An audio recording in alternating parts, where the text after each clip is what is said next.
Bonjour à tous et à toutes et bienvenue à ce panel sur les changements climatiques et l'IA.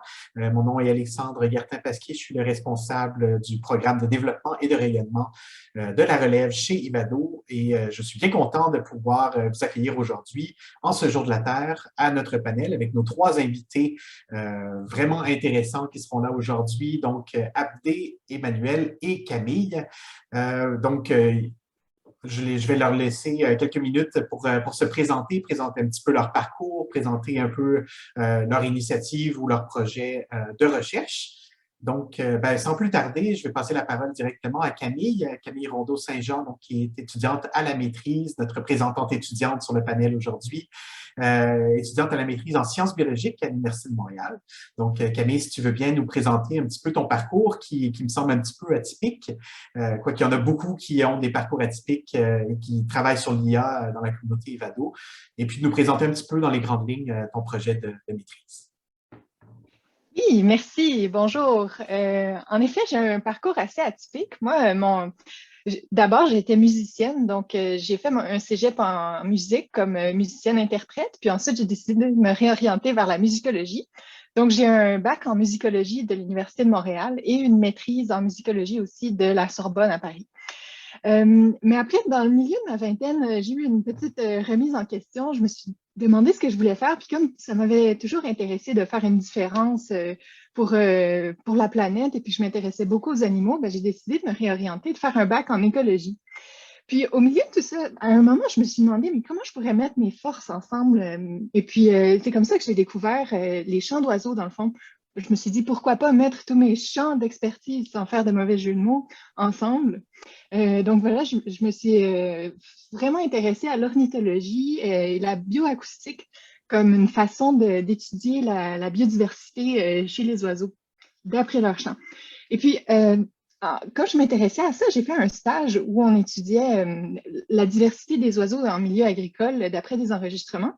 Et puis, mon directeur de stage m'a fait pendant tout l'été annoter des enregistrements qui avaient été pris. C'était des milliers d'heures où il fallait que j'annote à la main les chants des oiseaux. Et puis, à la fin, il m'a dit, t'as vu, c'est long, hein? J'ai dit, oui, en effet, c'est très long. Puis, il m'a dit, mais tu vois, ça, c'est pour ça qu'il faut que tu t'intéresses à l'intelligence artificielle. Puis moi, j'étais quelqu'un, je ne m'étais jamais vue comme une fille d'ordinateur.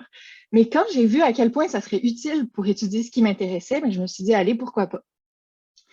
Donc ça a été mon premier contact avec l'intelligence artificielle. Puis maintenant que je suis à la maîtrise, eh bien, mon projet, c'est d'entraîner un réseau neural à la différencier entre les individus ou les dialectes, un peu comme des accents locaux, des accents régionaux, chez les bruants des prés, qui est une espèce d'oiseau qui se trouve partout en Amérique du Nord. Donc, on peut se demander, vous allez peut-être me demander qu'est-ce que je fais ici, c'est quoi le lien entre faire l'étude de la biodiversité puis d'étudier les changements climatiques? En fait, c'est deux questions qui s'enchevêtrent complètement. Parce que les changements climatiques, ils perturbent les populations de pratiquement toutes les espèces, que ce soit de façon directe ou indirecte. Autrement dit, étudier la biodiversité aujourd'hui en 2022, c'est presque automatiquement constater sur une base quotidienne les effets des changements climatiques sur un groupe d'espèces, puis participer à quelque part prévoir l'impact que les changements climatiques vont avoir dans le futur. Donc, plus ou moins directement, c'est aussi penser aux façons dont on va pouvoir mitiger ces conséquences-là, les conséquences négatives. Donc, dans le cas de mon projet, être capable de détecter automatiquement ou de discerner automatiquement des individus ou des dialectes, non seulement ça facilite un suivi très détaillé au niveau du groupe ou de l'individu des populations, mais ça permet aussi de commencer à aborder des questions vraiment intéressantes de variation culturelle, parce que oui, on parle de culture chez les animaux. Donc, des variations au sein d'une espèce qui, à l'œil nu, disons, pourrait avoir l'air complètement homogène. Ça me permet de poser des questions comme est-ce que certaines cultures résistent mieux au changement que d'autres? Ou est-ce que les stress environnementaux mènent d'une certaine façon à un appauvrissement culturel au sein d'une espèce? Ou bien est-ce que certains sous-groupes dans l'espèce ont des besoins différents quant à la conservation? Ça, c'est le genre de questions que développer un outil comme le mien va permettre d'aider à répondre dans le futur. Wow, super intéressant, vraiment. On voit toutes les applications potentielles. Puis c'est la première fois que j'entends parler vraiment de culture chez les oiseaux, mais effectivement, je pense que c'est le genre de projet très porteur qui rentre tout à fait dans le cadre du panel d'aujourd'hui. Donc, merci beaucoup, Camille. Merci. Donc, pour continuer sur ce panel sur les changements climatiques et l'IA, j'invite donc Emmanuel à se présenter, donc présenter un petit peu ton parcours, Emmanuel, mais aussi Oxia Initiative, pourquoi Oxia Initiative a été créée et où l'intelligence artificielle, la science des données prend place finalement dans cette initiative-là. Avec le micro, s'il te plaît. Yeah, c'est bon. Voilà, ouais, parfait. Bonjour à tous, mon nom c'est Emmanuel, donc j'ai fondé Oxia Initiative il y a à peu près 4 ans. Mon parcours a été vraiment dans le monde de la finance. J'ai passé à peu près 10 ans d'études en finance et 10 ans de début de travail en finance. En premier lieu sur la finance de marché, donc tout ce qui est société cotée en bourse, et après dans le monde des sociétés privées, vraiment avec ce qu'on appelle le private equity. Et puis suite à ça, il y a un moment donné, avec tous ces investissements financiers que j'avais l'habitude de conseiller auprès de mes traders ou auprès de mes directeurs de portefeuille, j'ai découvert que j'étais quand même pas tout à fait alignée avec mes propres valeurs personnelles. Donc du coup, j'ai repris mes études dans tout ce qui est finance carbone, climate finance, tout ce qui est bilan carbone des entreprises, vraiment autour de tout ce qui est lutte au changement climatique, mais vraiment pour le monde du business ou de la finance. Et j'ai été pendant cette période-là aussi recherchiste pour la COP 21. Donc, on avait fait un programme de recherche sur ce qu'on appelle les stranded assets, donc la bulle carbone, qui va à un moment donné exploser sur la place financière, qui va faire une grosse crise économique internationale. J'attends de voir quand, mais voilà. Donc, du coup, après, suite à ça, c'est là où j'ai découvert que dans tout ce qui est société cotée en bourse, grande société, on a beaucoup les moyens. Alors que dans le marché privé, qui est une grande partie de notre société économique réelle, ils ont très peu les moyens de passer à l'action pour la lutte au changement climatique. Donc, suite à ça, évidemment, j'ai ouvert Oxia Initiative. Qu'est-ce qu'on fait chez Oxia Initiative? On a développé une plateforme qui s'appelle Carboscope. En fait, cette plateforme-là fait les quantifications de gaz à effet de serre des quantifications de gaz à effet de serre des portefeuilles de private equity. Ça veut dire quoi? Ça veut dire qu'on va faire les quantifications de gaz à effet de serre de chaque entreprise en portefeuille, vraiment du monde privé. Alors, ce Carboscope, il a 2 algorithmes. Il a un premier algorithme qu'on appelle vraiment le carbon footprint, le bilan carbone d'une entreprise, incluant le scope 3, très important pour nous.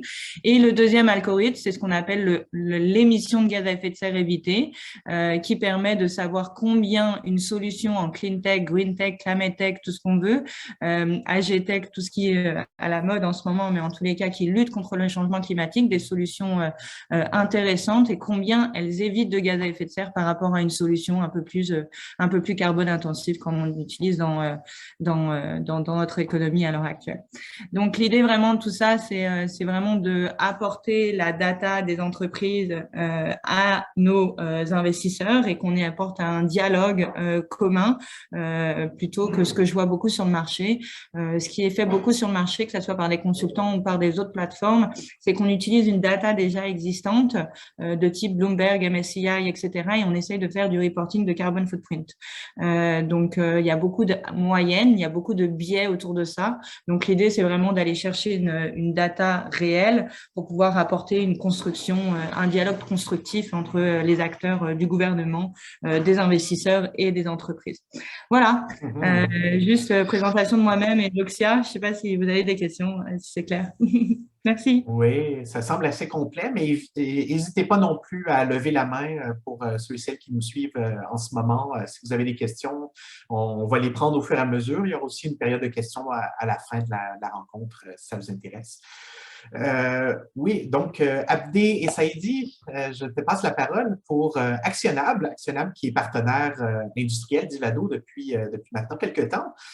Donc, pour présenter un petit peu ton parcours, je sais que tu es avec Actionnable depuis ses tout débuts ou presque. Donc, donc la raison d'Actionnable, son impact potentiel, l'impact potentiel de votre utilisation de l'AI et de la science des données sur les changements climatiques. Ouais, parfait, merci beaucoup. Bonjour à toutes et à tous. Donc, moi, je suis Abdé Saïdi, je suis vice-président exécutif pour Actionnable ici au Canada. Peut-être pour mon parcours, moi, je suis ingénieur de formation avec essentiellement une forte composante en informatique et en statistique au départ. Donc, j'ai commencé ma carrière à Société Générale en finance aussi, où je fais des modèles de risque, des modèles de risque sur des choses pas forcément extrêmement positives, on va dire ça comme ça. Ça n'a pas duré bien longtemps l'aventure là-bas. Puis ensuite j'ai rejoint un gros acteur du conseil là à Paris où je suis un peu tombé dans le secteur de l'énergie en fait à ce moment-là, où j'ai beaucoup travaillé sur des projets de transformation informatique pour l'éolien, le solaire et puis après d'autres filières énergétiques très spécifiques à la France comme le nucléaire. Et puis, de fil en aiguille, je suis un peu tombé sur Actionnable à ses tout débuts, donc il y a maintenant 4 ans et demi. Puis j'ai rejoint l'aventure, j'ai sauté le pas sans trop hésiter, en France, où j'ai passé 1 an en tout et pour tout là-bas.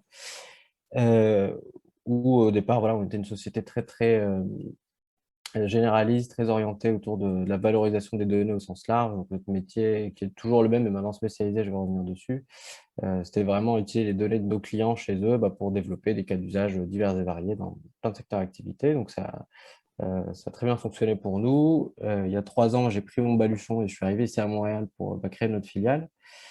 Première filiale internationale, donc sacré défi avec une pandémie entre les deux. Donc ça a été un sacré challenge, mais aujourd'hui, on se porte bien, on est assez content de ce qu'on a réussi à faire. Et puis, donc là, pour revenir à- à notre métier depuis quelques années maintenant, c'est vraiment le développement de solutions de valorisation des données. Et j'insiste vraiment sur ce terme-là, et d'ailleurs, c'est ce qui fait que, en effet, on est membre industriel d'Ivado depuis les premières heures même, je dirais, on est arrivé ici.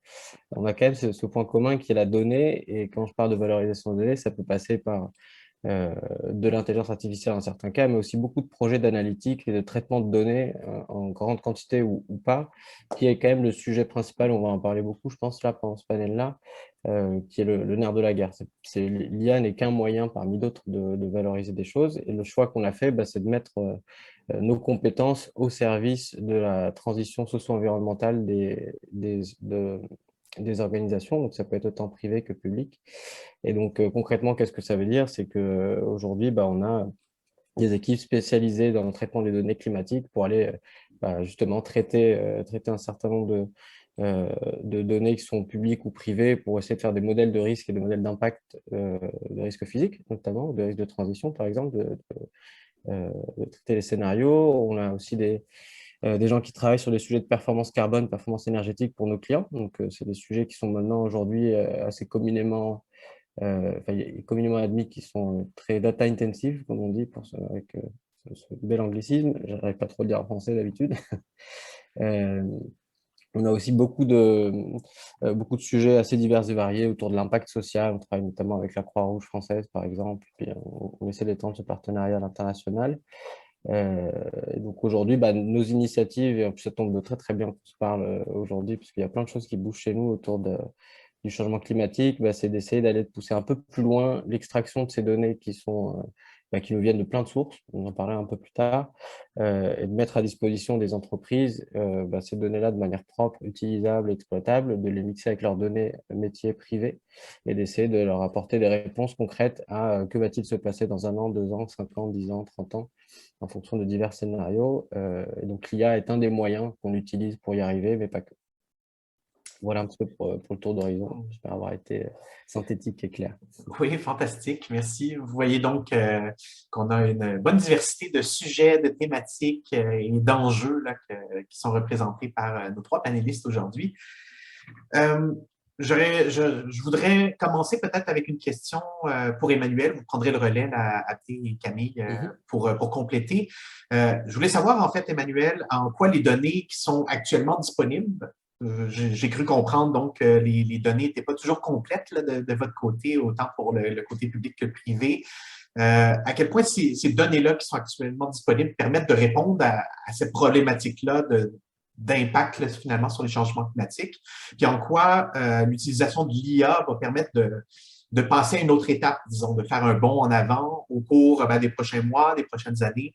Donc, comment vous voyez ça, l'utilisation de l'IA et de la science des données pour vraiment passer à un niveau supérieur?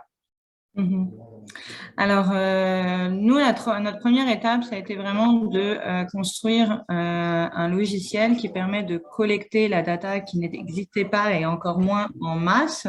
Et deuxièmement, de créer ce logiciel pour pouvoir quantifier comme un calculateur de gaz à effet de serre. Alors, qu'est-ce que j'entends par la data qui n'existait pas en masse? Ben, c'est toutes nos activités opérationnelles, tous nos flux monétaires, tous nos flux de personnes dans ce monde, à l'intérieur des entreprises, dans tous les cas pour mon domaine, qu'on voudrait savoir qu'est-ce qui se passe et où est-ce qu'on fait, comment on peut créer cette data-là pour pouvoir ensuite faire des quantifications qui sont propres à chacune des entités qui polluent globalement. Et donc du coup, nous, ça a été vraiment notre première domaine. Donc on n'a pas du tout intégré de AI là-dedans. C'est vraiment une collecte de data assez simple et un algorithme assez simple qu'on a automatisé par une machine plutôt compliquée, mais à la base, c'était un fichier Excel, on s'entend. Donc, voilà. Donc, à ce niveau-là, je veux dire, c'est quand même, ce qui était important pour nous, c'était de créer de la data et de la data en masse et de pouvoir la comparer. Alors, qu'est-ce que j'entends? Bah, quand on suit des normes ISO ou des normes GHG protocole, on parle souvent de scope 1, 2 et 3. Bon, scope 1 et 2, en général, les entreprises l'ont, très peu au Canada, mais dans d'autres pays, on l'a fortement. Scope 3, on l'a très peu. Alors, qu'est-ce que ça veut dire scope 3? C'est toute notre supply chain. Qu'est-ce qu'on achète? Qu'est-ce qu'on vend? Combien de business traveling on fait? Combien il y a d'employés qui viennent au travail? Combien je peux utiliser de matières premières pour pouvoir intégrer et produire, pour pouvoir gérer ma production?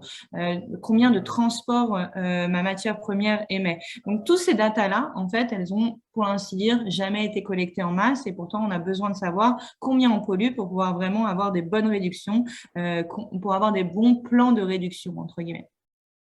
Donc ça a été notre première étape.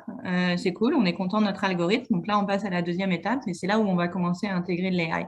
Alors, comment on va intégrer de l'AI? Premièrement, il y a des datas qui sont manquantes. Donc, on va pouvoir commencer à utiliser des clusters pour pouvoir compléter certaines datas qui sont manquantes venant de nos entreprises, de façon à ne pas bloquer complètement une quantification et pouvoir, même si c'est un réseau un peu plus incertain, mais comme donner au moins une information précise sur combien une entreprise pollue. Donc ça, c'est comme la première utilisation qu'on va mettre en place dans l'AI très rapidement. Et donc là, on est en recherche et développement. Et puis, par la suite, on va pouvoir utiliser forcément toutes ces datas qu'on a créées. On va pouvoir les utiliser en masse pour pouvoir faire de l'analytique. Donc, qu'est-ce qu'on a dit? On va rejoindre Actionable à créer des modèles analytiques pour tout ce qui est climate risk, carbone risk, et pour pouvoir comprendre aux entreprises comment elles peuvent être pérennes par rapport aux crises qu'on va avoir demain. Donc, par exemple, combien ils vont perdre de stock. Voilà, ça c'est un exemple typique qu'on a souvent en main. C'est combien vous avez de stock, où est-ce que vous êtes situé dans une région géographique, où est-ce que vous vendez, combien vous allez perdre de stock par rapport aux événements extrêmes qui arrivent sur les 10 prochaines années. Donc ça, c'est quelque chose qu'on est en train de mettre en place, mais on est toujours en recherche et développement à ce niveau-là. On est en train de monter les modélisations, mais vraiment basé sur une data qui a été créée par entreprise, en fait, non pas sur des proxys, comme j'ai pu le voir dans les grandes banques dans lesquelles j'ai travaillé. Voilà, donc après, je pourrais revenir un peu plus là-dessus, mais je vais laisser la parole aux autres, je pense, pour commencer. Oui, effectivement, on voit que le manque de données là, finit par être un enjeu assez crucial à ce niveau-là pour pouvoir remonter la chaîne vers des échelles plus larges. Là. Et l'AI, j'espère, pour donner un bon coup de main de votre côté là-dessus.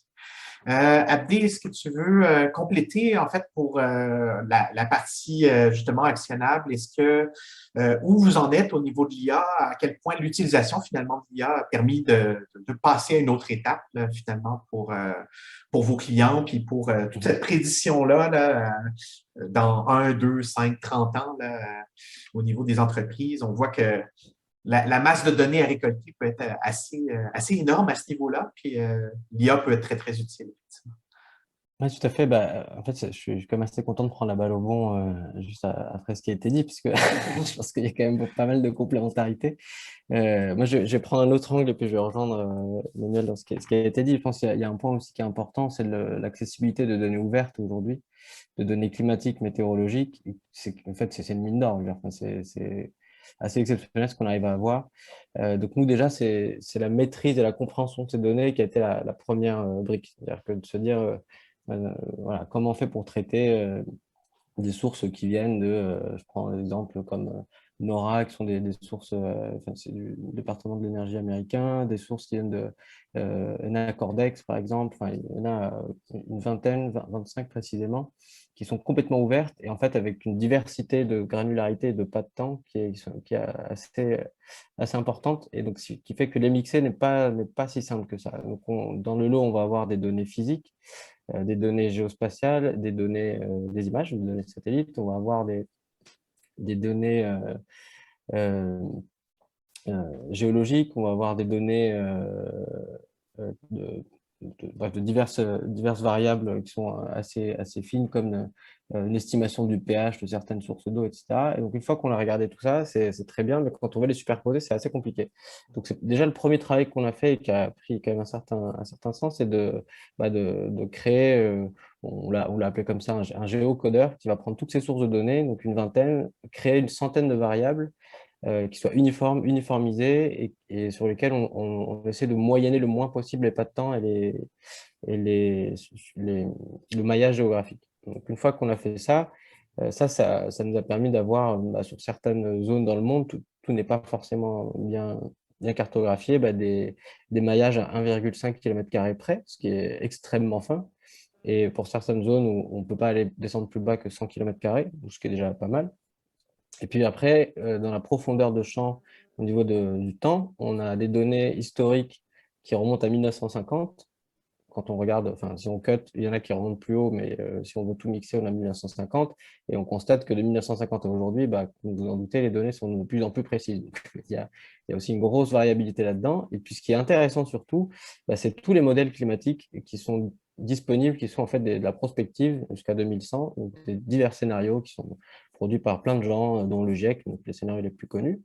Donc, ça, c'est la première brique. Et ça, déjà, c'est quelque chose qui a beaucoup de valeur pour les entreprises, parce que les entreprises ont beaucoup de données qui leur sont propres. Donc, typiquement, l'exemple que tu donnais, Emmanuel, sur les données de stock, sur les données, même des données physiques de leurs propres capteurs sur leur chaîne d'approvisionnement, pour les énergéticiens, les centrales, etc. Par contre, ce qui les intéresse, c'est de pouvoir avoir un maillage entre les deux. Et donc, la complexité, nous, on a essayé de la réduire pour que ces données soient accessibles facilement et qu'on puisse travailler sur le fond du sujet qui est, en mélangeant les deux, essayons de faire des modélisations prospectives et d'essayer de comprendre qu'est-ce qui va se passer pour vous et où. Donc, on va avoir trois grands types de problématiques à résoudre en général. Une vision rétrospective court terme, c'est de te dire, moi, je veux comprendre ce qui s'est passé là récemment et je veux savoir qu'est-ce qui va se reproduire à court terme. Donc là, on est sur des problématiques d'apprentissage machine assez classiques où on ne le fait pas forcément, on n'apprend pas forcément des modèles. On va apprendre aussi de plein de variables qui sont souvent propres à l'entreprise. Donc ça, c'est l'exemple très simple, c'est les assureurs. Ça les intéresse énormément de connaître, voici ma sinistralité, donc tout ce qui est en quantitatif, tout ce que ça m'a coûté en fait de rembourser des événements, donc qui vont spécifier des événements extrêmes, par exemple, et je veux savoir qu'est-ce qui va m'arriver dans la figure dans les prochaines années pour pouvoir budgéter ça. C'est aussi simple que ça. Donc, on travaille avec des gens comme Allianz, par exemple, qui est un assureur européen, à essayer de comprendre des événements de sécheresse. Alors, petite parenthèse, pourquoi l'événement de sécheresse, c'est intéressant, hein, c'est pas intuitif. C'est qu'une inondation, on la voit. Quand elle arrive, on voit qu'il y a de l'eau. Quand il y a de la sécheresse et que ça a un impact sur les structures des bâtiments, on le voit 10 ans après. Et ça les intéresse de savoir dans 10 ans où sont les zones de sécheresse et comment une vague de chaleur récurrente dans une zone géographique va influer sur cet événement. Ensuite, les deux autres objectifs, le second, c'est de projeter l'entreprise dans un climat à moyen terme, en court ou moyen terme. Donc là, on n'est pas en train d'essayer de comprendre qu'est-ce qui va se passer vis-à-vis du passé. On va essayer de se dire, aujourd'hui, à climat constant, qu'est-ce qui va m'arriver dans la figure, sur quel endroit de ma chaîne d'approvisionnement. Donc typiquement, ça intéresse énormément les énergéticiens qui vont par exemple avoir des circuits de refroidissement près de rivières ou de fleuves. Et ils veulent savoir le niveau de la rivière, il en sera où dans 50 ans, dans 20 ans, dans 30 ans, ou même dans 2 ans parfois. Parce que du coup, derrière, ça peut avoir des impacts quand même assez graves sur les centrales nucléaires, par exemple, des choses comme ça. Et puis enfin, la troisième problématique qui est pour le coup plus complexe, plus difficile, je pense aussi en termes d'interprétation, c'est de la projection à long terme. Et donc là, derrière, l'IA n'est pas forcément le meilleur outil, pour une raison très simple, c'est on apprend sur quoi, en fait, si on veut faire de l'apprentissage supervisé. On ne sait pas trop. Dans 50 ans, on ne sait même pas ce que va être le monde, donc voilà. Et puis après, derrière, si on veut faire du non supervisé, bah là, derrière, c'est une machinerie sans nom. C'est des modèles qui peuvent être entraînés pendant un mois et à la fin ne pas avoir de résultat. Donc là, c'est d'autres problématiques et moi, j'aimerais bien aussi qu'on puisse les aborder à la fin sur le coût carbone de ce que je viens de dire. Donc la somme de tout ça, ce que j'aimerais que vous reteniez, c'est que d'abord, il existe beaucoup de choses en termes de données qui ont énormément de valeur. Certes, c'est complexe, mais ça a beaucoup de valeur. Ensuite, l'IA, dans certains des cas de figure, peut être utile. Parfois, des modèles statistiques ou stochastiques, par exemple. J'ai vu qu'il y a quelque chose qui va se passer dans quelques jours auprès d'Ivado là, pour les données météo et les prédictions statistiques. Ça, c'est des choses qui sont très bien aussi. C'est un premier niveau. Et puis, l'IA, dans certains cas, pour de l'apprentissage supervisé des cas de figure très spécifiques à des entreprises, ça a du sens et là, on intervient quand on est certain que ça peut apporter quelque chose. Mhm. Oui, super intéressant. On voit toutes les applications à court, moyen et long terme que peuvent avoir l'IA. Effectivement, on pourra en parler un petit peu plus tard dans la discussion de cet impact de l'IA, de l'utilisation de tous ces ordinateurs et de toutes ces données, finalement, eux-mêmes sur le climat et comment mitiger ces impacts-là. Camille, l'idée, c'est de compléter aussi avec tout ce qui se passe au niveau de la recherche universitaire, surtout en biologie. Là, on parle des impacts sur les entreprises, mais beaucoup moins sur les espèces. Tu en as glissé un petit mot tout à l'heure sur aussi la facilité ou en tout cas l'utilisation de l'IA rend les études terrain là, beaucoup plus faciles dans certains cas. Peut-être qu'on peut aussi utiliser ces données-là pour d'autres espèces. Est-ce que tu peux nous parler un petit peu de l'impact, donc d'élaborer un petit peu sur l'impact qu'a eu l'utilisation de l'IA pour ton projet, le laboratoire, puis quels impacts ça peut avoir aussi pour la biologie en général, la compréhension des espèces? Oui, dans le fond, ce qui ressort de ce que les deux autres panélistes ont dit déjà, c'est que l'intelligence artificielle, c'est quelque chose qui permet le traitement de beaucoup de données en même temps. Donc, nous, là où ça nous sert, c'est que ça peut vraiment accélérer le travail des chercheurs. Ça permet d'aller à des échelles temporelles et spatiales vraiment intéressantes sans demander plus d'efforts humains.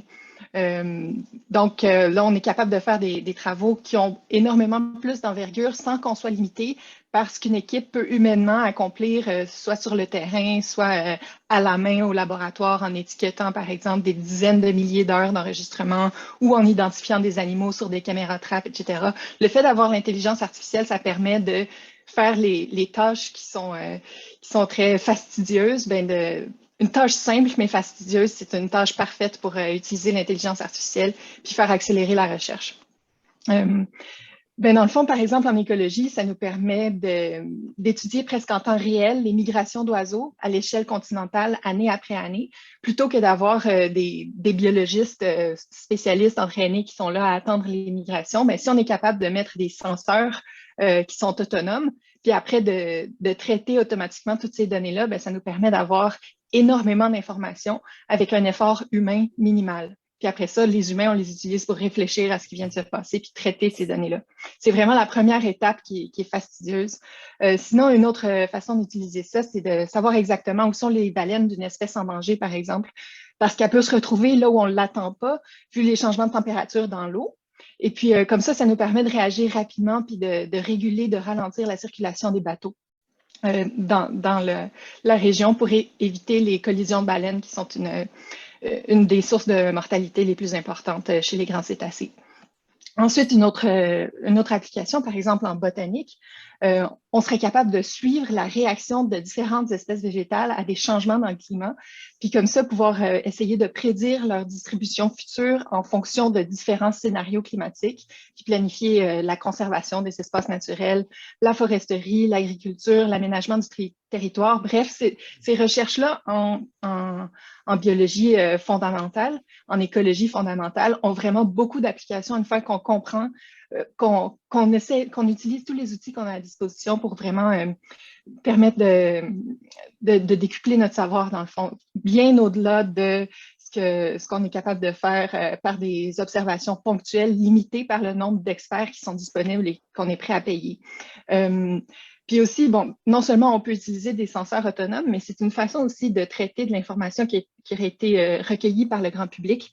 C'est une façon d'utiliser d'une façon fiable, répétable et rapide des données qui auraient été recueillies par Sciences participatives. Et je pense par exemple aux données qui sont recueillies par eBird, l'application que les ornithologues amateurs peuvent utiliser sur leur téléphone, puis dire par exemple, OK, j'ai vu des oiseaux ici, là, là, là. Puis de dire les espèces, à quel moment, ben ça fait énormément d'informations. Puis il y a tellement d'informations que c'est très difficile à gérer par un chercheur tout seul. Donc, ça, comme maintenant l'information est très facile à récolter dans plusieurs cas, ben nous, comme biologistes, ben, utiliser l'intelligence artificielle, ça nous permet de profiter de toute cette information-là qui est disponible. Oui, fantastique. Je suis content que tu mentionnes la recherche citoyenne, la science citoyenne. Il y a beaucoup d'initiatives là, qui sont lancées là-dessus et qui utilisent l'intelligence artificielle. Je pense à iNaturalist aussi, qui fait de la reconnaissance d'images, plutôt pour les espèces végétales. Donc, on prend une photo chez soi d'une plante qu'on ne connaît pas et il y a des propositions d'espèces apparentées qui sont qui découle finalement d'un apprentissage automatique là, supervisé d'images d'experts, d'images d'autres citoyens qui ont pris le temps d'identifier finalement ces espèces-là. Donc, effectivement, il y a un gros potentiel là-dessus dans tous les domaines. Ouais. Parce que le fait d'utiliser l'intelligence artificielle dans ce cas-là, ça fait qu'on ne se fie pas seulement au jugement de la personne qui est peut-être débutante ou qui n'est pas un expert avec des études universitaires dans le domaine. Ça fait que cette personne-là peut participer, mais ça fait aussi que les données qu'elle récolte ont une autre valeur, une meilleure valeur parce qu'on sait exactement comment cette identification-là de la plante a été faite. Oui, exactement.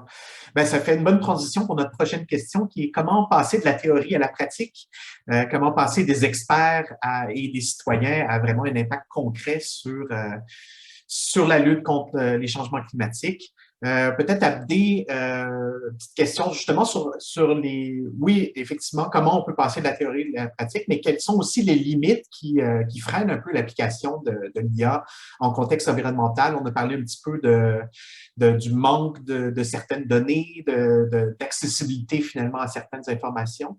Dans le cadre d'Actionnable, comment ça se traduit finalement ces limites-là, puis ce passage finalement des grosses bases de données à la pratique concrète là, sur le terrain?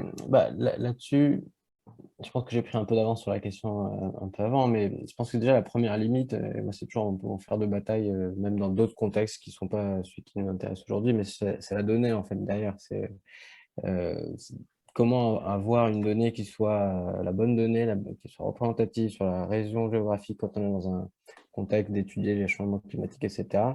Ça, c'est quand même pas si simple que ça. Et pour moi, la marche à franchir la plus élevée, c'est quand on veut mélanger vraiment les données privées, publiques, pardon, qui sont retraitées, etc., comme je disais auparavant, avec les données des entreprises. Donc, il faut imaginer que chaque entreprise a ses propres données et chaque entreprise a son propre niveau de qualité de données et ses propres trous dans les données, ses propres aberrations. Donc, c'est assez complexe, assez important quand on travaille avec des organisations, d'être très clair sur le fait qu'il ne faut pas attendre des miracles tant qu'on n'a pas de certitude sur déjà ce qu'on a entre les mains. Ça, c'est une première limite. Donc, on ne parle même pas encore d'IA. Deuxième chose, j'en ai parlé aussi un petit peu tout à l'heure, c'est en fait, il y a un biais par conception. C'est-à-dire qu'on essaie de travailler sur des événements climatiques extrêmes. Donc, pour donner des exemples très simples, hein, les risques physiques, par exemple, qui sont assez récurrents, notamment ici au Canada, sur lesquels on peut amener à travailler, c'est les risques d'incendie. Ça, on le voit tous les étés de plus en plus. Les inondations, tous les printemps, il y en a de plus en plus ici dans la région de Montréal. On va avoir les vagues de chaleur. Donc ça, pareil, je ne vous apprends rien. Ça fait pas très longtemps que je suis au Québec, mais je constate que l'été est quand même extrêmement chaud. Il paraît que ce n'était pas le cas il y a même pas 10 ans, donc c'est quand même inquiétant. Donc voilà, une fois qu'on a regardé un peu toute cette panoplie-là, en fait, c'est des choses qui sont nouvelles. Donc, en soi, l'IA, ça ne fait pas de miracle. Ça ne fait que apprendre sur de l'existant. Donc, il y a vraiment un biais par conception. Il y a plein de méthodes et de techniques statistiques pour équilibrer les jeux de données, essayer de… Donc, c'est un champ bien spécifique qui s'appelle le traitement d'événements rares. Voilà. Mais n'empêche, c'est pas parfait derrière. Et puis un troisième limite, ça, je, je remets une pièce dans la machine, on en reparlera sans doute tout à l'heure, mais c'est la somme de tout ça. Alors imaginez-vous vraiment, et l'image que toutes les entreprises sur cette planète ont un éveil en même temps et se disent, je veux comprendre l'impact du changement climatique chez moi. Donc je veux des modèles d'IA qui tournent et qui m'expliquent demain sur toute ma chaîne d'approvisionnement que va-t-il se passer. Alors imaginez-vous le coût carbone de ce que je viens de dire, juste en termes de serveurs, en termes d'apprentissage, en termes juste de run de l'algorithme, donc des millions d'algorithmes en même temps qui tournent tous les jours. Bah, c'est quand même une question à se poser. Et ce n'est pas un coût qui est neutre, loin de là. Et donc là, on rentre dans un autre domaine donc aujourd'hui, on l'appelle vulgairement le numérique responsable, mais ça touche tous les domaines de l'informatique, et en particulier le domaine de l'apprentissage et de la science des données. Parce que c'est bien de parler de big data, mais à la fin, voilà, il faut aussi en avoir conscience de ce truc-là. Puis après, pour répondre à la deuxième partie de la question sur comment passer la théorie à la pratique, bah déjà, il faut être humble. C'est mon premier constat. Il ne faut pas croire qu'on va tout révolutionner et qu'on va faire l'algorithme miracle qui va tout apprendre. C'est strictement impossible. Sinon, si on avait des algos qui prédisaient tout, on ne serait pas là en train de se parler tous, je pense. Ça, c'est le premier point. Le deuxième, c'est que nous, notre expertise, ça reste quand même la science des données. On a besoin d'experts en sciences du climat en face de nous. Nous, on n'est pas climatologue, on ne fait pas de modèles climatiques, donc on utilise des modèles climatiques pour faire des modèles de risque après derrière. Donc ça aussi, il faut en être conscient. C'est pas, même avec la meilleure volonté du monde, il faut se rendre compte que c'est une expertise, un champ de compétences qui est très très fort et dont on a besoin. Donc il faut s'entourer de ces gens-là. C'est ce qu'on nous a fait à titre d'entreprise, de PME pour monter en compétences, apprendre. Après, chez nos clients, on voit bien, et c'est assez intéressant en plus de constater qu'ils recrutent beaucoup de météorologues, de climatologues dans des organisations qui n'avaient jamais imaginé le faire auparavant. Donc des assureurs, des énergéticiens, des manufacturiers. C'est intéressant de voir quand même cette tendance-là. Et puis après, derrière, je pense, passer de la théorie à la pratique, la dernière idée à retenir, c'est d'être toujours conscient que tu peux avoir le meilleur modèle mathématique de l'univers. Il ne servira pas à grand-chose tant que tu n'as pas les données. Donc, c'est toujours penser à comment j'essaie de passer à l'échelle et que ce que je développe qui est intellectuellement très intelligent fonctionne vraiment. Oui, merci Abdé. J'aime bien l'aspect multidisciplinarité qu'on approche ici.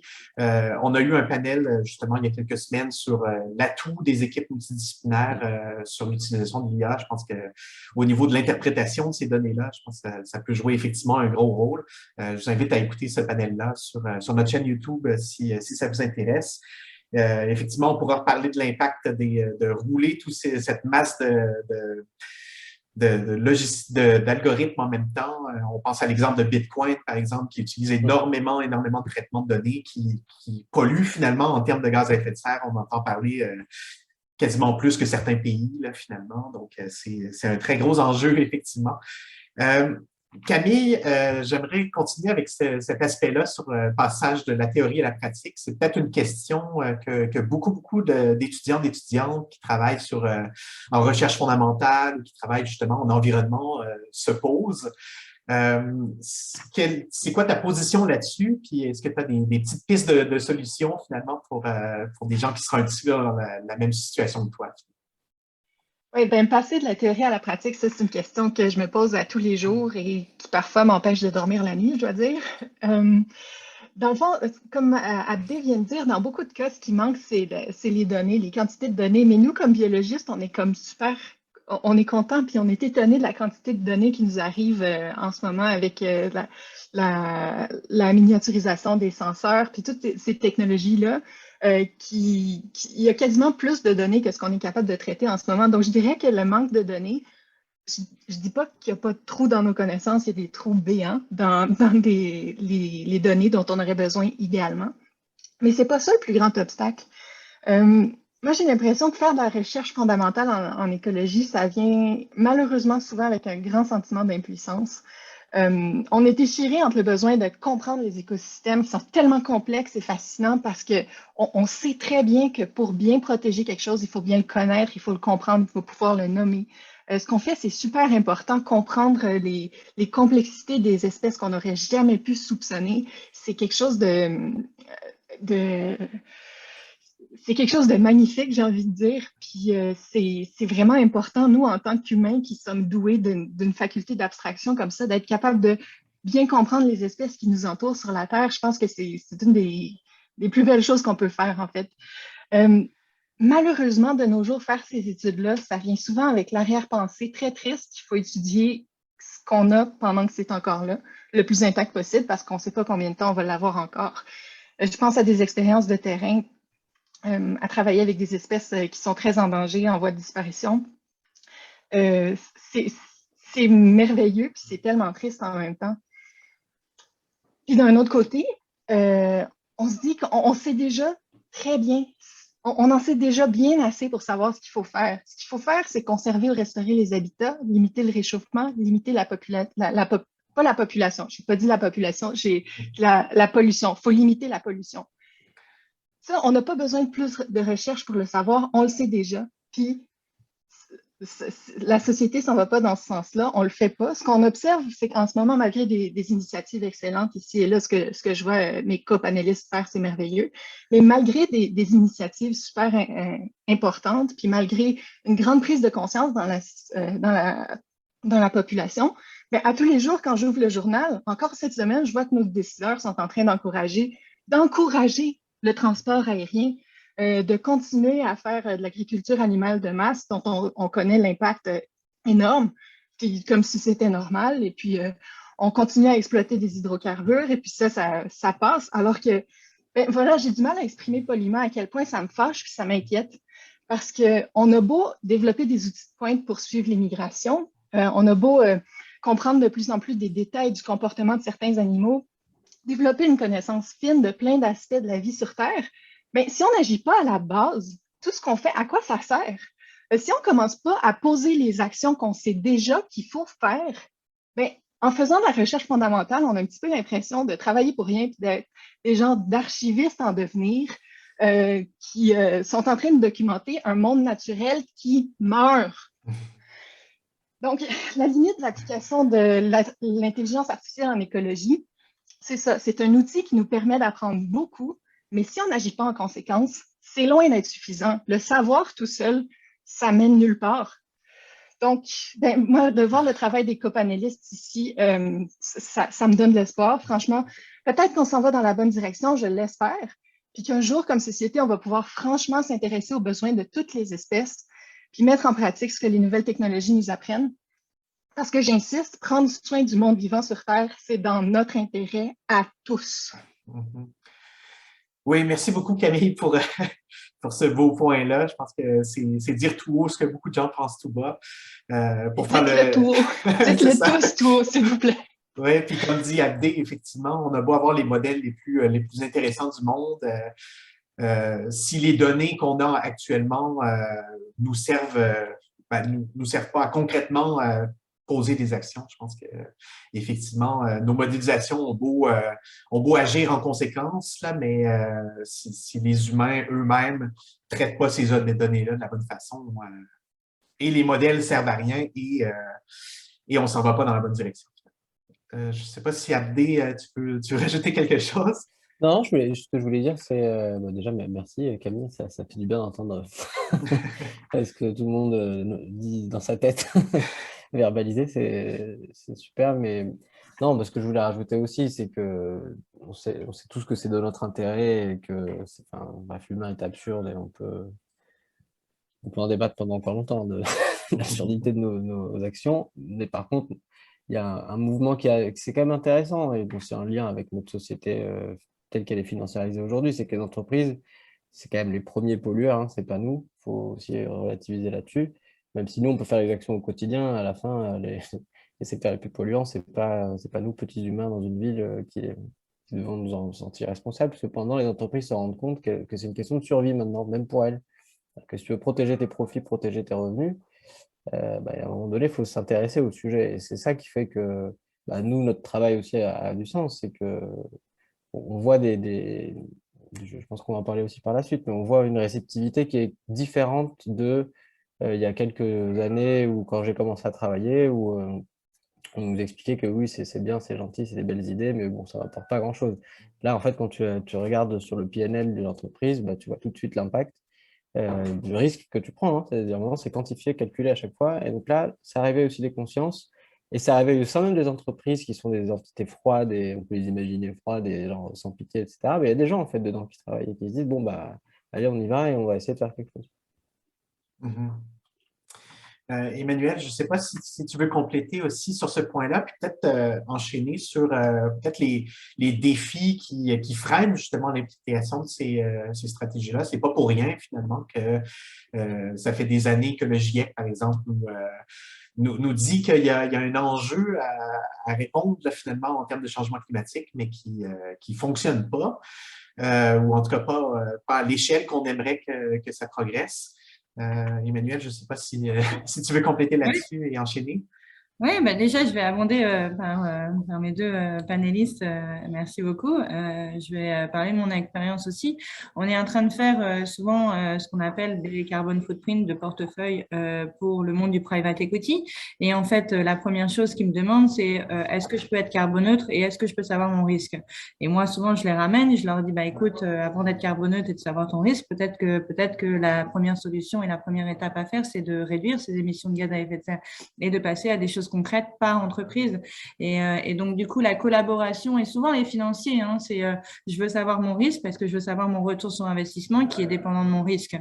Donc, c'est intéressant pour eux de savoir ça. Mais à l'arrivée, peut-être que la première étape à faire, c'est collabore avec tes investissements parce que c'est le monde du private equity. Donc, c'est vraiment des investissements en direct. Ils sont quand même, entre guillemets, ils investissent dans des entreprises pour au minimum 7 à 10 ans. C'est pas comme dans les sociétés cotées en bourse où on va vendre l'action. Si on a un problème de risque, on va vendre l'action. Même si on perd un peu d'argent, on peut la vendre du jour au lendemain. Là, on est quand même bloqué avec nos investissements pour 10 ans. Donc, collabore avec tes entreprises. Parce que l'arrivée, probablement qu'elles ont un risque ou alors elles ont des opportunités ou des nouveaux business models à mettre en place que toi, tu pourrais financer pour pouvoir quand même les aider et avoir quand même une collaboration entre ces investissements ces financiers et ces entreprises-là. Donc, c'est vraiment important pour nous de passer à cette phase de réduction. C'est sûr qu'on leur parle souvent de risque, on leur parle de carboneutralité du portefeuille, mais à l'arrivée, c'est vraiment la première étape, c'est de réduire tes GES et de les aider à réduire leurs GES par entreprise.